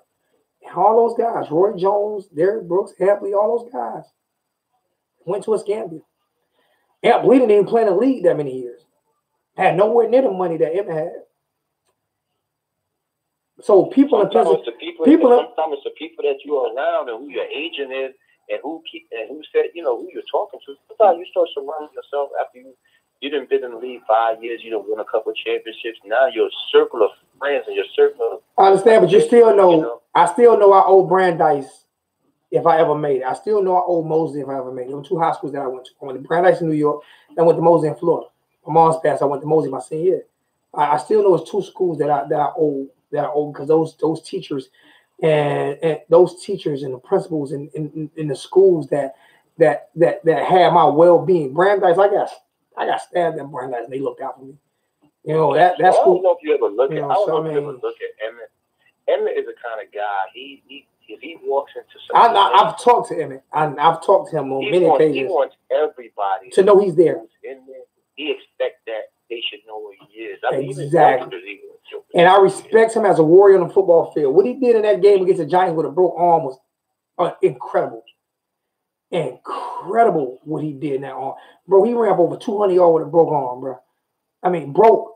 Yeah. That was incredible. He's a warrior. He's like that. He's a warrior. It's funny you say that. I got my criticism of him like that. He looks for a lot of attention. Yeah. He wants to be fashionable. He's always. I've been to events. His brother. He got 2 brothers. He got 2 brothers. Late. He wants to be fashionable late. Huh? He got 2 brothers that are both Emory and the other one. I'm not gonna say but he's kind of on the other side. How Fred say, you see my hand, Justin. But both of them are the exact same way. They like attention. And when you're in Pensacola, if they're there, that that they're there. And both his brothers, I think Emory still lives in Pensacola. So there's guys there. And you know what? What's his name was cocky too? That one boxer from that area. What's his name? Roy. He was like a Roy, the only one I know from there. Roy was cool, bro. I've been to Roy Jones' house when he did the because we used to box and we used to see Panama City and Pensacola right beside each other. He was a light heavyweight. Oh, I don't know. Bald-headed Dorson. I don't know him. I just know Roy down to earth.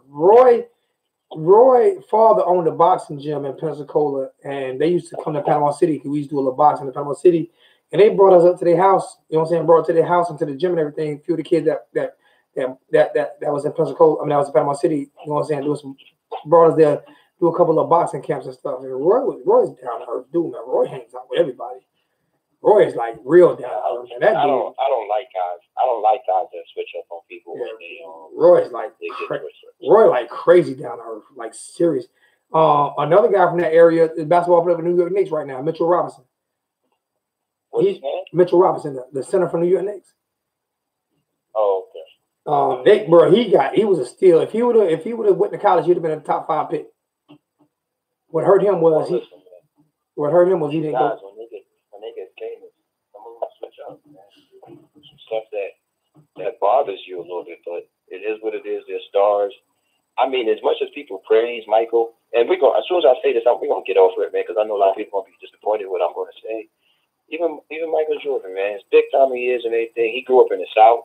Michael Jordan grew up in the South. Michael Jordan grew up in Brooklyn. He moved to North Carolina. He moved to North Carolina when he was like 16. Man. Well, okay, fine, but he's out there enough to see some of the stuff that was going on. I mean, but he grew up. And next, he became a billionaire, and I heard that he invested in a jail. Nah, he actually, and I was a part of that too. And actually, he's not. It's another guy named Michael Jordan. It's actually a white guy. It's not him because I was killing him for it.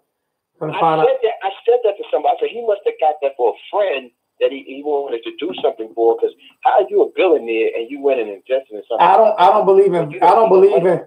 If people go, I know I'm getting a little off topic right now, but if people go read the 13th Amendment, the 13th Amendment was put in after slavery, and it was put in to keep black people basically into slavery. And that's exactly what it says. You can go read it, do what you want to do. So the prison system was built basically to still have free slave labor. Okay. So just go read the 13th Amendment. Just go read the 13th Amendment. It's still in the Constitution right now. Make that point. I mean, he thinks you respect him. I'm a Knicks fan. I respected him. I didn't about a lot of his stuff and all that. A lot of respect to him. I just wasn't a fan of that. Because are you a billionaire already? You invest in prison. It just didn't make sense to me. But now that you said that, it makes a lot of sense. He had to have done that for somebody. No, he didn't do it. It was another guy who did it. It was another guy named Michael Jordan. It's actually a white guy. There's another guy named Michael Jordan. Now I was all on that for the last 3 years to find out who it was. So it wasn't him. It wasn't him. No, it was another guy. Okay. Well, It was another guy. Okay, fine. Okay. Well, that's okay. It's not him. Like I said, man, listen. I had to publicly apologize to Michael Jordan because I was killing him for like 2 years. Oh, okay. Because when I heard that, man, it shocked me, man. Because I was like, "What's going on?" No, I'm not saying when you break the law of see. This is why I don't like making comments, because when you make comments, someone throws a comment way over your head that's so asinine and unfair that you have to actually respond to it. Charles, where did I say? So if you rape someone, where should you go? That's not what I said, Charles. It's not what I said. What I said was we get punished harsher. It's an amendment that was signed into the Constitution to keep. So that's not what I said. Why would you even make a asinine comment like that to make me want to focus on an asinine comment like that? So you think I feel like if you break the law, you kill some or you rape someone, you shouldn't go to jail. That's not what I said. I said what the amendment was put there for, Charles. Now I'm not gonna ignore it because it's like you make a comment and people make asinine comments to rebut. I mean, like that's so freaking unbelievable that I'm not even mad at it. It's just like serious. Why would you even? He might have done it on purpose. I know he's trying to figure out. He's not going to trigger me. It's just an asinine statement. I hope you understand the definition of asinine. Goodness gracious. It's not what I said. I didn't say that. That's not what I said. Charles? Well, here's something. Here's the thing. Forget Charles. Here's something I think is going to come up. It's going to be up in the upfront of Miami football. Watch the NCAA now. Is going to make a big deal about this transfer portal. Watch. Oh, yeah, they're going to kill it. They're going to kill it. Yeah, they're going to tame it down because, we've been put out the turnover chain. Back in the day, no, you're not just Charles. You're not just saying that to be clear, because what I said was the 13th Amendment was put in so that they can continue to have black people in slavery. That's what it said. So I was as clear as you can be. You just couldn't understand. I was clear. No, you're not just saying that. I was clear. Put him in parking, man. Parking, man. Put him in parking. No, I'm just saying. You said he's trying to make sure I'm being clear. Go back. You heard every word that came out of my mouth. You heard exactly every word that came. You just want to be clear. No, you just want to be a smart ass tonight. That's what that was. Park that dude or whoever that. I'm not. No, I mean Charles on here all the time. I like Charles, man, but that was a smart asinine comment. I hope you understand the definition of asinine. Do I need to break that down for you too? All right, go ahead. Yeah, man. What I was saying, the NCAA is gonna go ahead and put some restrictions now. They're gonna put you only have a limited. Now that's gonna hurt a lot of other teams. They're gonna say, oh well, you only could get 3 guys out of this a year, because some NCAA coaches. Some of these coaches are going to go ahead and complain to the NCAA and say, Miami's overdoing it. They didn't went crazy with the transfer thing. Why? They're the only one that's allowed to get transferred. They was bad mouthing us. They're going to say all kind of stuff that the NCAA will actually come out and put a rule against the transfer. No, they're not going to come out. They can't, because already they're going to limit the amount of transfer portals you can get in a year. Yeah, especially if we come out and all of them work well for us. Especially if we come out and that happens. Well, you're not. But the thing about it, it's not like Miami going to live. You can't live off of that. So it's not like there's any team going to live off. You can't live off transfer portal. You can't. You have to live off of recruiting. So I'm not even concerned about that. I mean, man, we had no choice this year. Mark Richt put us in such a bad situation. We had no choice. Yeah, he did. I mean. But they're going to come out and put a new, and they're going to make a new rule out of it, man. They're going to go ahead and do that to us. All right, let me go. I'm about to go to hang up. I'm going to read this last comment by Charles. Like I say, Charles is a good guy, man, but that was just asinine statement, and I ain't letting him live that down. It is what it is. Appreciate you, my brother. I just want to make a couple of points. Couple points, man. Let me tell you how long we've been on the phone. Let me tell you how long. I'm gonna tell you how long your couple. Where am I put my phone? I don't even know how to put my phone at because I don't need my phone right now because I use my little Bluetooth thing. Man, you've been on the phone 30 minutes. 31 minutes. I still want to bring that guy your way though. That kid that does the painting. We'll talk about that next show. This is gonna be your show after another 5 minutes. So we'll talk about the next show. We'll talk later, man. But yeah, I just want to bring that up too. All right, bro. We'll talk. Man. All right. Let me read. Bro, not trying to be smart ass. I was just saying to be clear. I was as clear as I can be. I couldn't be no clearer. That's exactly what I said. Bro, I'm black. I know you black, and I know you from down south, Liberty City, know about the system and what.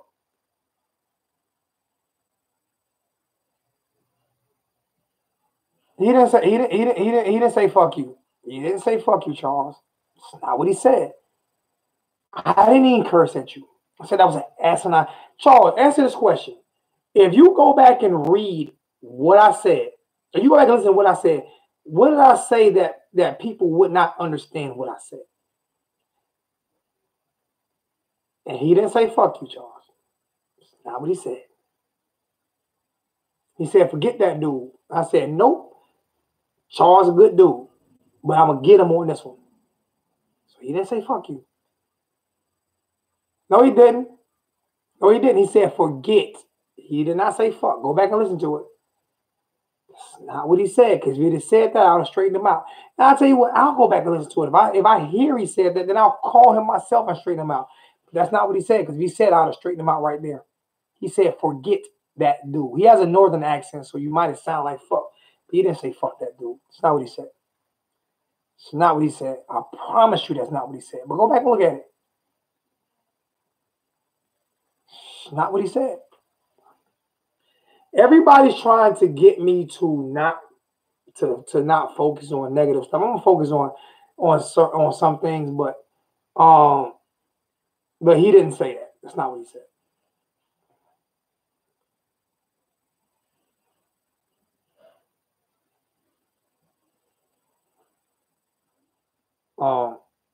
But you got my number, Charles. You can call me offline.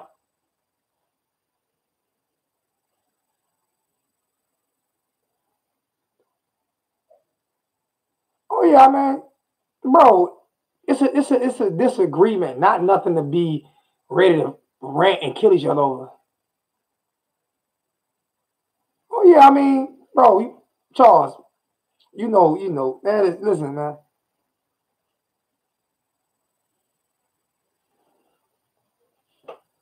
I feel like you didn't listen to what I said,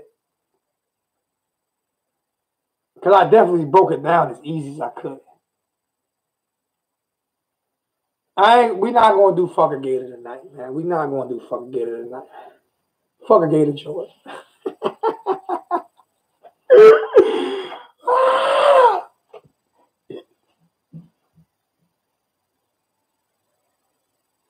No.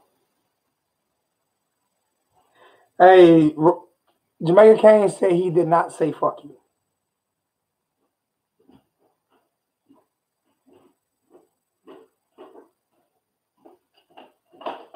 That I didn't say, that I wouldn't say crazy things on a show like that. So he letting you know that he didn't say fuck you. I'm not putting it back on though, because I'm putting it back on to be another 30-minute comment, because he'll start talking about other football games and stuff like that. And he ain't doing that. But now he didn't say that, Charles. You got to go look at it. Go listen to it again. And I don't want to end the show like that. I want to end the show in an argument. I don't want to end the show in an argument. That's not a good way to end the show. So let's let bygones be bygones. Some shitty saying said $3.05. Fuck a gator.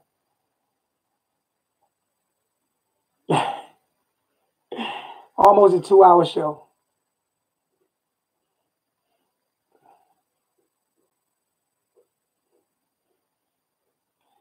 $3.05.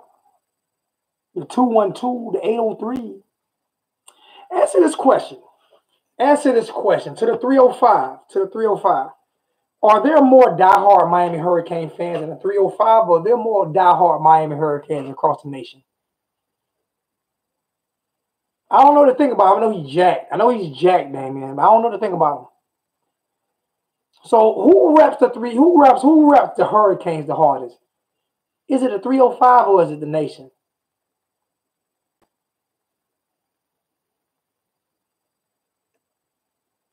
Why you think Tate will get the start? You don't know why. You don't know anything about Tate getting the start.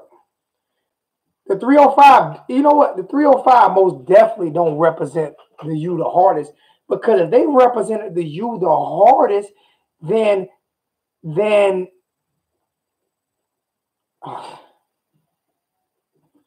$12.19 Slim Shady Kane. Zoe still an ass clown. He's still calling me ass clowns. It's been we did a 2-hour show, and his synonymous $12.19. Zoe still an ass clown. Still an ass clown.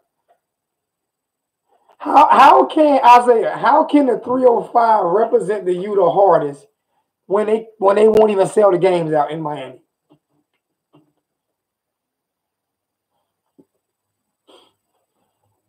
I'm gonna repeat that. How can the 305 represent the U the hardest when the U is in Miami Gardens in the middle of the 305 and can't sell the games out?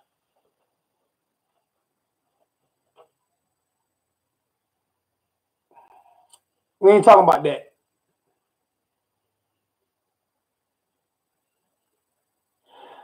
No, I don't want to hear that. I don't. Even when we was in the OB, we couldn't sell the games out. Even when it was great, we couldn't sell the games out at home. So how can the 305 represent? The only way the 305 can ever represent the U the hardest is if they sell out the games like Tulsa. If they sell out games like Toledo. We barely can sell out North Carolina games. So the 305 actually represents the U the worst, because the home people don't even go to games. So I'm putting the 305 on notice again this year. The 305, y'all are the worst representation of the Hurricanes. Not everybody in the 305, but the 305 as a nation is the worst representation of because, and I'm putting it out there, and people can get mad at me. I don't care. You can't represent the U the hardest when you won't even go to a ball game. Tell me where I'm wrong at, please. Tell me where I'm wrong at. It's not too much to do in Miami. That's what everybody say. I lived in Miami, bro. Miami boring as shit.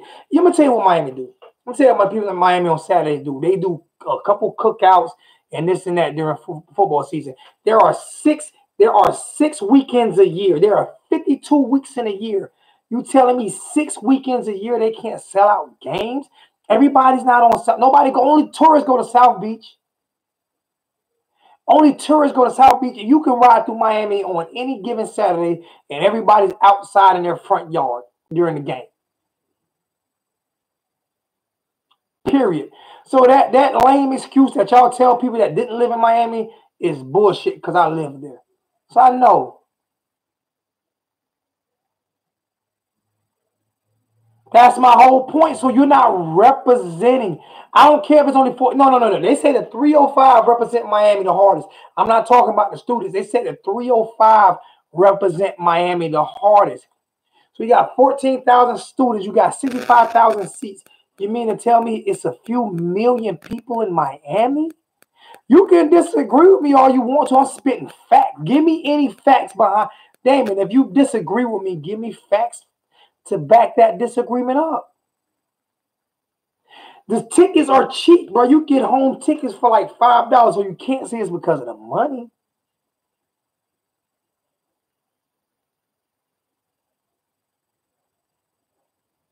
It'd be more people at FAU games.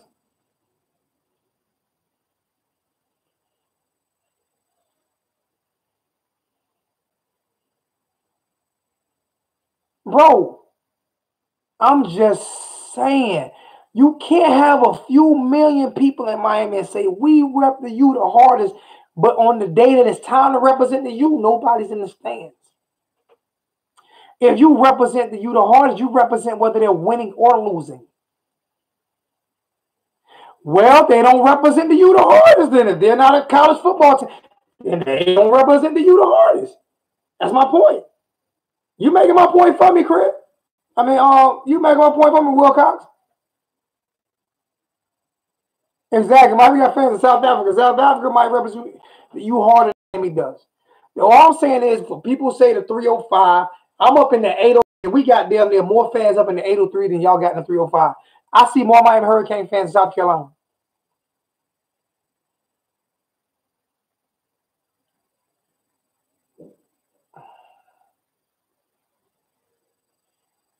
The 954 I put in with the 305, same thing. You got Lauderdale, West Palm Beach, and Miami, and the stadium can't even get full on a Saturday unless we play in Florida State of Florida, and we use their fans. That's why I'm a realist. That's why I would agree with George, and I know there's nothing to do but it's more to do in New York than it is to do in. It's more to do in New York than it is to do in Miami. But you can sell out the Jets, Giants, Knicks, Yankees, and I can guarantee you, Miami, you got more Miami Hurricane fans in New York than you got in Miami.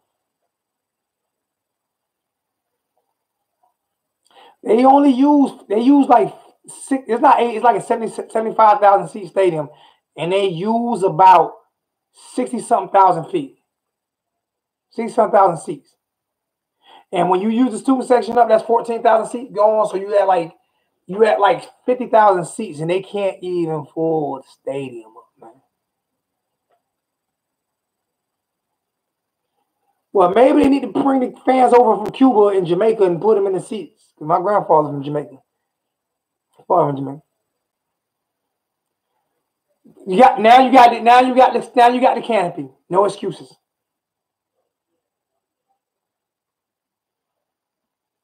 The beaches in Miami are full of shit. Panama City Beach is way prettier. Panama City Beach is way nicer than Miami Beach. The sand is pure white. That's fact. Panama City, Pensacola, Fort Walton Beach got the world's most beautiful beaches. Way prettier than Miami beaches, man. Serious, man. That's fact. Every excuse. Most of the people in a city do not even go to the beaches.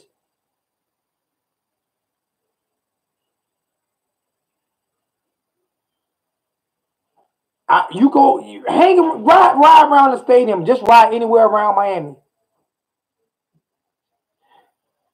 You might be right, it ain't, but Club La Vila, it's a reason why MTV Spring Break is there.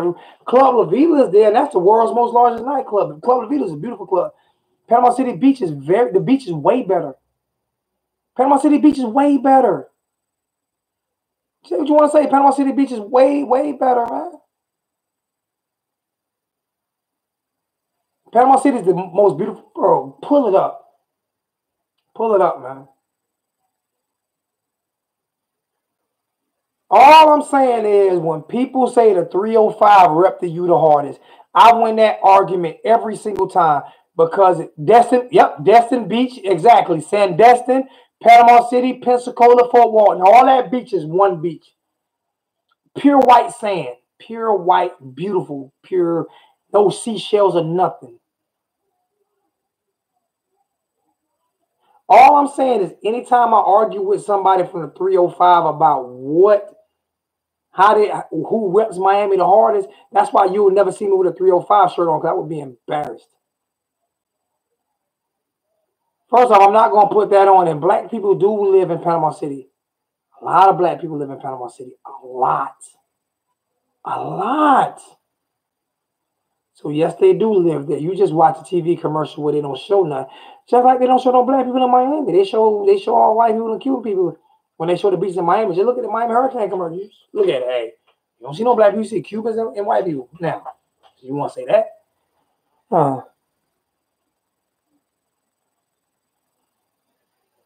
What's not an ideal place to live? Panama City is not an ideal place to live. That's another point.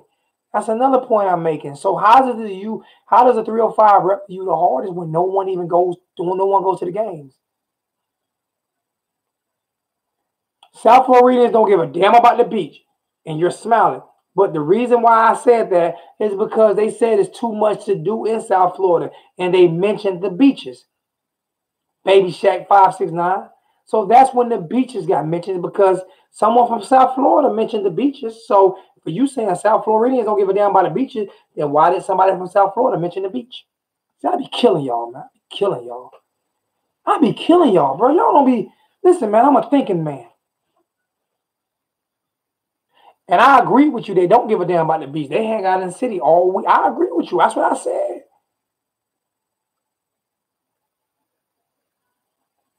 Exactly. They don't rep the hardest. 75,000 seats minus 14,000 gives you 61,000.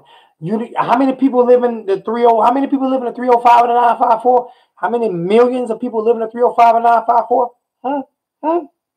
You can get tickets for $10. I've seen tickets for $10 for those games, $5 and $10 for those games.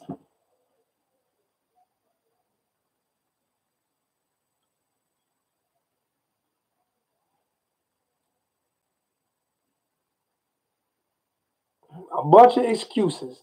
A bunch of excuses. So when somebody says the 305 represents the hardest, I say no, they don't. When someone says, I see a whole bunch of excuses from you, Cynthia. I see a whole bunch of excuses for you and no solutions. I got my season tickets. I got my season tickets. I got mine. I got my season tickets. I got mine. Just saying, I got mine. And I live all the way in the 803, 9 hours away.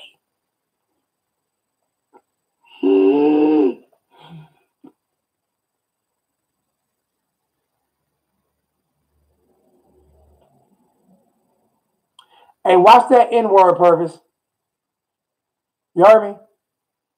Watch that N-word, bro. All right. If you want me to block your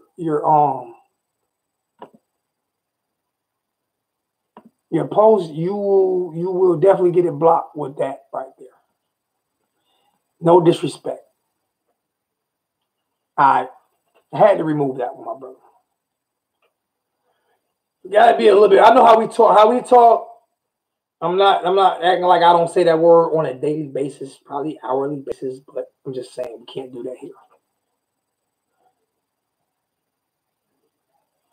All I'm saying is if you're going to represent the Canes, you don't just represent the Canes outside the stadium.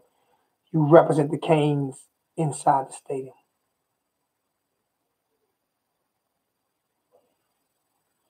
So that's an argument that's easily won by me. Who reps to you the hardest, the 305, 954, or the rest of the nation? I'm saying the rest of the nation. Because there are a lot of places that would love to have University of Miami talent and players in their places, man. Tennessee reps to you the hardest. $3.05 donation by Slim Shady K. Tennessee, me, Club, OG Club, and Coop versus the 305. Oh shit. Oh God. We going to war. How many people in 305 got one of these right here? Just say OG Club got one of these right here.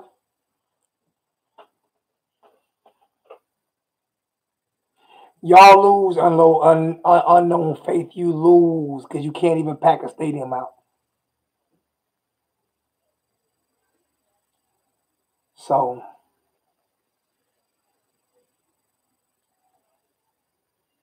you can call in real quick like Damon. OG Club came with $20 donation. That's right. We rep the U in Tennessee.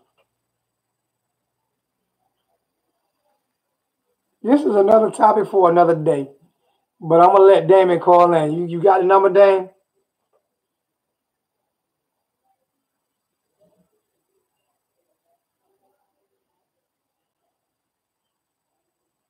I'm trying to get George to donate to the channel because I'm trying to get George to donate to the channel. I'm trying to get George. George, George gonna have to start donating once the show. Let me put the number back in the chat, man, so I can take your call so I can get the hell off. So I'm ready to get off. I was supposed to hang up a long time ago.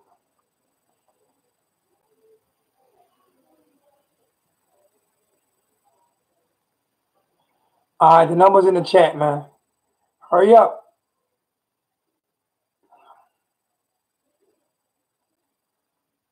All right, now. I'm gonna give you a few seconds now because I'm ready to get the F off the line. I'm tired. It's been 2 hours and 15-minute show. This is a long-ass show. Goodness gracious. 954. Yo. Hello. What's good, man?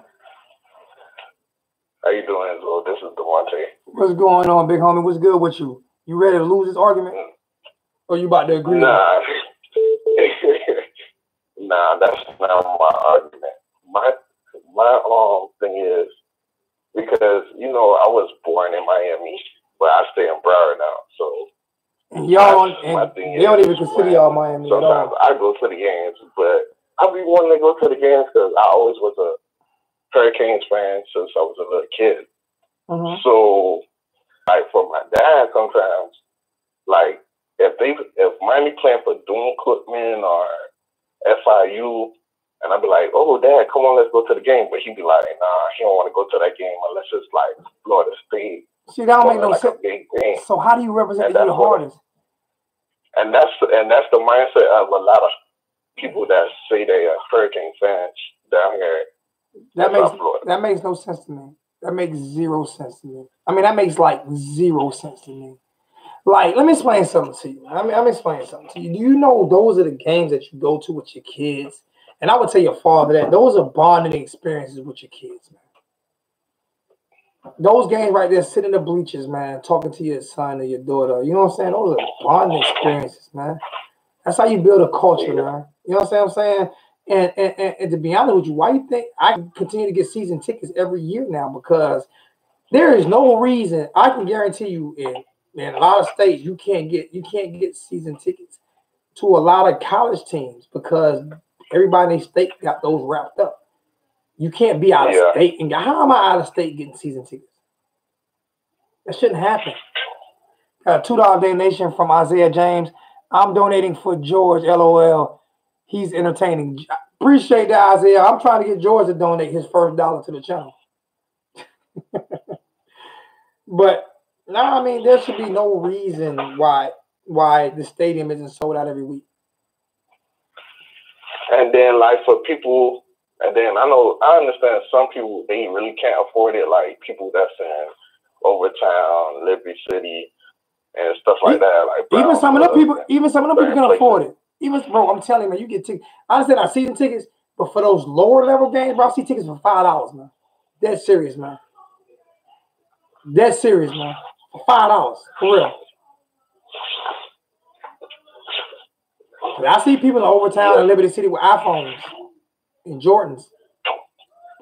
Yeah, but that's the thing. A lot of people down here in South Florida, they rather spend money on polo, those type of material things instead of spending time with their kids at a game. Exactly. But what I'm saying is, bro, $5, man. I could afford serious, $5. I've seen seats for $5. I know. I've seen them too. But for other people, they rather spend their money on other stuff than bonding with their child. That's even when tax season come around. Instead of they be like, okay, let me invest in getting the season tickets for the Hurricanes or even for the Dolphins if you like the Dolphins or even for the Miami Heat. But you have to support. You know why you have to support? You know you have to support the Hurricanes. You know why it's bigger to support the Hurricanes? Because those are your kids. True. See, the Miami Heat aren't your kids. Alonzo Mourning is not from Miami. Dwayne Wade is not from Miami. Dan Marino is not from Miami. Zach Thomas is not from Miami. Okay, but those kids that play on that football field, most of those kids are from that area. True. So you have to support them. Duke Johnsons and You know what I'm saying? You got to support the kids that's from your area. And I'm telling you, when you go to the FAU game, the FIU game, the Bethune-Cookman games, those are the games with the cheapest seats. Because I even brought up to a point to my dad. I was like, you can't look at it like that. You got to look at it as you being a Hurricane fan, you supporting the school, you supporting the team, the players, and all that. Because even one time when I was in middle school, they had a program that I actually went to University of Miami. So that even made me like them even more to have the opportunity to be on campus, in the dorm rooms and all that stuff. So, that's my whole point. Answer this question, Isaiah. The only reason they call Miami Wade County is because it rhymes with Dade. It has nothing to do with his 2 championship rings. Because the first ring he got was because of Alonzo Mourning. Because they were losing that series. They was actually getting their ass kicked until they inserted Alonzo Mourning and put him on Dirk Nowitzki, and he shut down Dirk. So Alonzo Mourning. So why isn't it called Mourning County? Because it don't rhyme with Wade. It don't rhyme with Dade. Dade and Wade rhyme together, and he got 3 rings there. But the only reason they started calling it Wade County because it rhymed with Dade, and that's kind of clever. If his last name was Cook, they wouldn't call it Cook County because Cook County, Chicago, right? Just saying. Yeah. He's from Chicago. They call it Wade County because it rhymes with Dade. So miss me with that. George is scared to call in here and talk trash, but he will call in loud and talk trash about Miami because Lou won't argue with him. Oh, I got you. Yeah, I mean, it is what it is. He's not going to call in and talk trash because I will murder him. He know that. I will murder any Gator because those Mitches ran. I own them because they ran from me. They're scared. So it is what it is. He can say whatever he want to say. George know the truth. But yeah, man, I appreciate the call, man. But maybe you need to make a change. Where you at? We go to school now? No, I'm not in school. That's not why they call it Wade County. They call it Wade County because it rhymes with Dade. They don't call it Wade because, like I said, if his last name was Cook, they wouldn't call it Cook County. So can I make some predictions for this upcoming season? Go ahead. I think the same thing you think. 12-0. I believe national championship this year, not next season, but this year. It's an 89,000 seat stadium, but they take a lot of it away for the Cane games. Yeah. And I like. You said national championship. You said national championship this year. This season, yes. Oh, not next season, but this season. For 2019 and going into 2020. What? Hey, you need to text me all your info because I'm gonna ride with you. I'm riding with you. I'm dead serious. I'm on board with you, man. Why wait? And Perry to be a Heisman candidate for this season as well. Okay, I'm with you all the way. It's positive thinking. Breakout for offense. I like Cameron for a running back, and for a receiver, it's gonna be Mike Harvey. You know what I got? Brevin. I got what's name breaking out this year. Evidence. For some reason, I have no idea why. I have no idea why. Just for some reason, I think Evidence is gonna happen. I don't know why. It's just it's just thought. But. And then for defense, even though Bandy was good last year, I think he's gonna step it up a notch this year. Even though he's not gonna be a breakout, but he's gonna have a better season than last year. I think Amari Carter's gonna be a stud. And him too as well, Amari Carter. Stud. But that's my prediction. Yeah, 12-0 win a national championship. Some people are saying 2020. I said 12-0 because Manny Diaz, his mindset is like right now. That's why they recruited so hard for the portal and with the recruits and everything. And you're and not all the wrong. moves that they make it. You're not wrong for that. The schedule lines up for us to do that, man. Because you still got Florida and Florida State in your schedule, and then you got the 500. Your schedule lines up for us to do it. Just have to do it. The biggest hurdle is going 12-0 and then having to play Clemson in the ACC championship game. And I'm just saying that damn dude Trevor Lawrence, man. This dude's a fucking Jedi, so man. The greatest freshman I've ever seen in my life at quarterback. I've never seen a greatest freshman at quarterback in my life, ever. He's the greatest true freshman ever to play the game, ever, at quarterback. Yeah, so this was my first time calling, but I donated to your channel before. Well, you lock my number in because I like your positivity. You lock my number in and text me your info, and we'll talk offline sometime. Okay. And also, I wanted to say the reason why I don't donate as often because I'm not working right now. Bro, you don't have, bro. If so, you do. If you listen, man, I never ask a caller if they donated or never ask. I ask you to donate if you can, and if you can't afford to, don't do it. I'm not trying to take your light bill money or your water bill money, man, at all, man. If you can afford to help the channel, you can't. If you can't, there's other ways to help it. Share it, put it out there. You know what I'm saying? Stuff like that, man. I need money to grow, but it's not the end all to be all of this channel. You know what I'm saying? It's just you need it to in order to be able to grow. Like I said, I've been on for 2.5 hours a day. I mean, you need it in order to be able to grow. You know what I'm saying? And you want to invest in the channel. Like I said, I want to film the whole spring game. I give tickets away, so if you can't afford tickets this year, believe me, you'll have a set of tickets for a game this year. I'm not going to 5 straight home games. It's not happening. That ain't happening. Yeah. Well, technically, I would call it 6 because of the FIU game is at Marlin Park. So yeah, I'm just saying I can't afford to go to head to Miami 5 weeks in a row. And I don't stay with family when I go there. I stay in my own room. I don't like staying with family.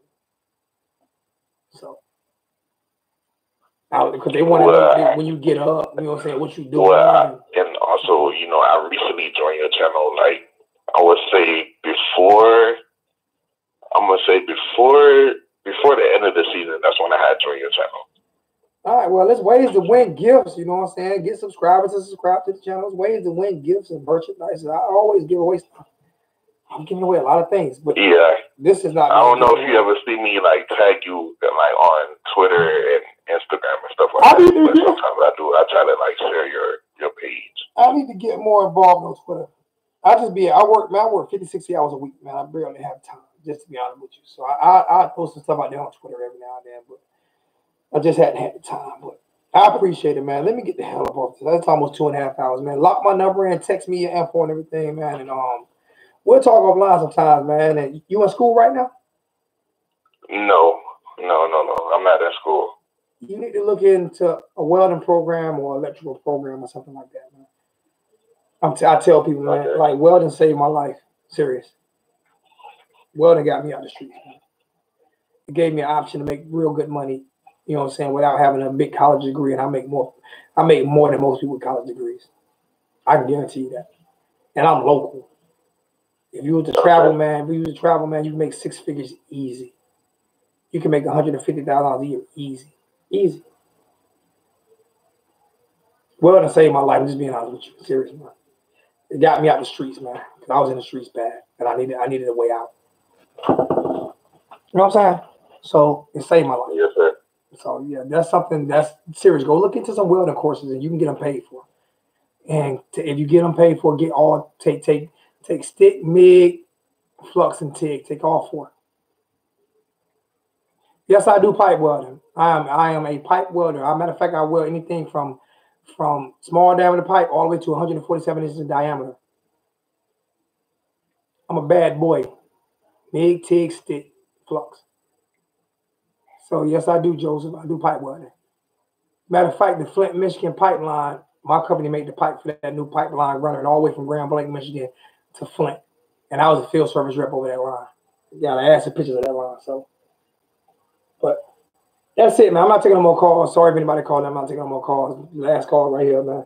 I appreciate you, my brother, man. Like I said, look into some welding programs, man. It's a lot of money into welding, man. Okay. A lot of money in electrical as well.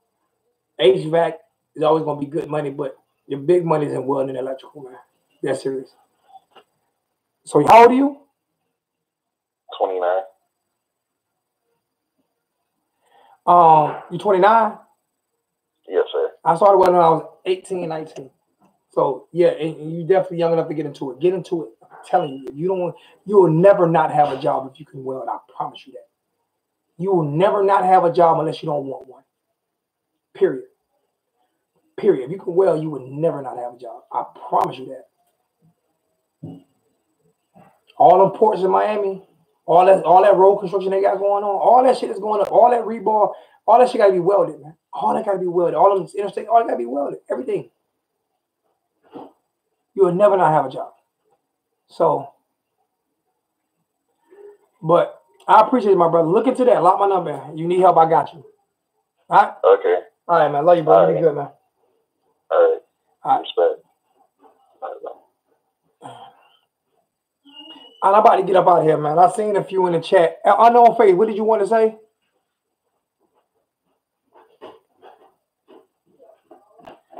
Oh, man, I love us, man. I love everybody, man. I truly do, man. Whether people agree with me or disagree, you know what I'm saying? It is what it is, man. You can't make everybody happy, man. You can't make everybody happy, man. You know what I'm saying? But you can do your best, man. And I promise you guys, I'm gonna get better this year. I promise you that. I promise you, I'm gonna get better this year. Yep, everybody gonna have haters, man. But you know what I'm saying? You can take some of the negativity off yourself by doing certain things. And that's all I plan to do, man. Is continue to get better, continue to grow, and continue to try to be more positive. Whether or not someone says something negative towards me or not, continue to try to be more positive. And hopefully it'll work. So besides that, man, love you guys, man. That's the end of this show, man. Appreciate everything. George, you know I'm just fucking with you, man. You know what type of time we on.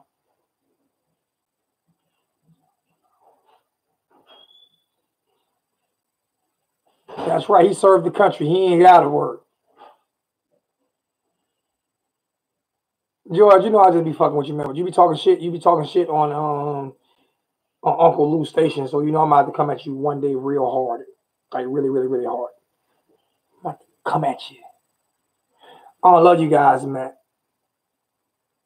I'm out.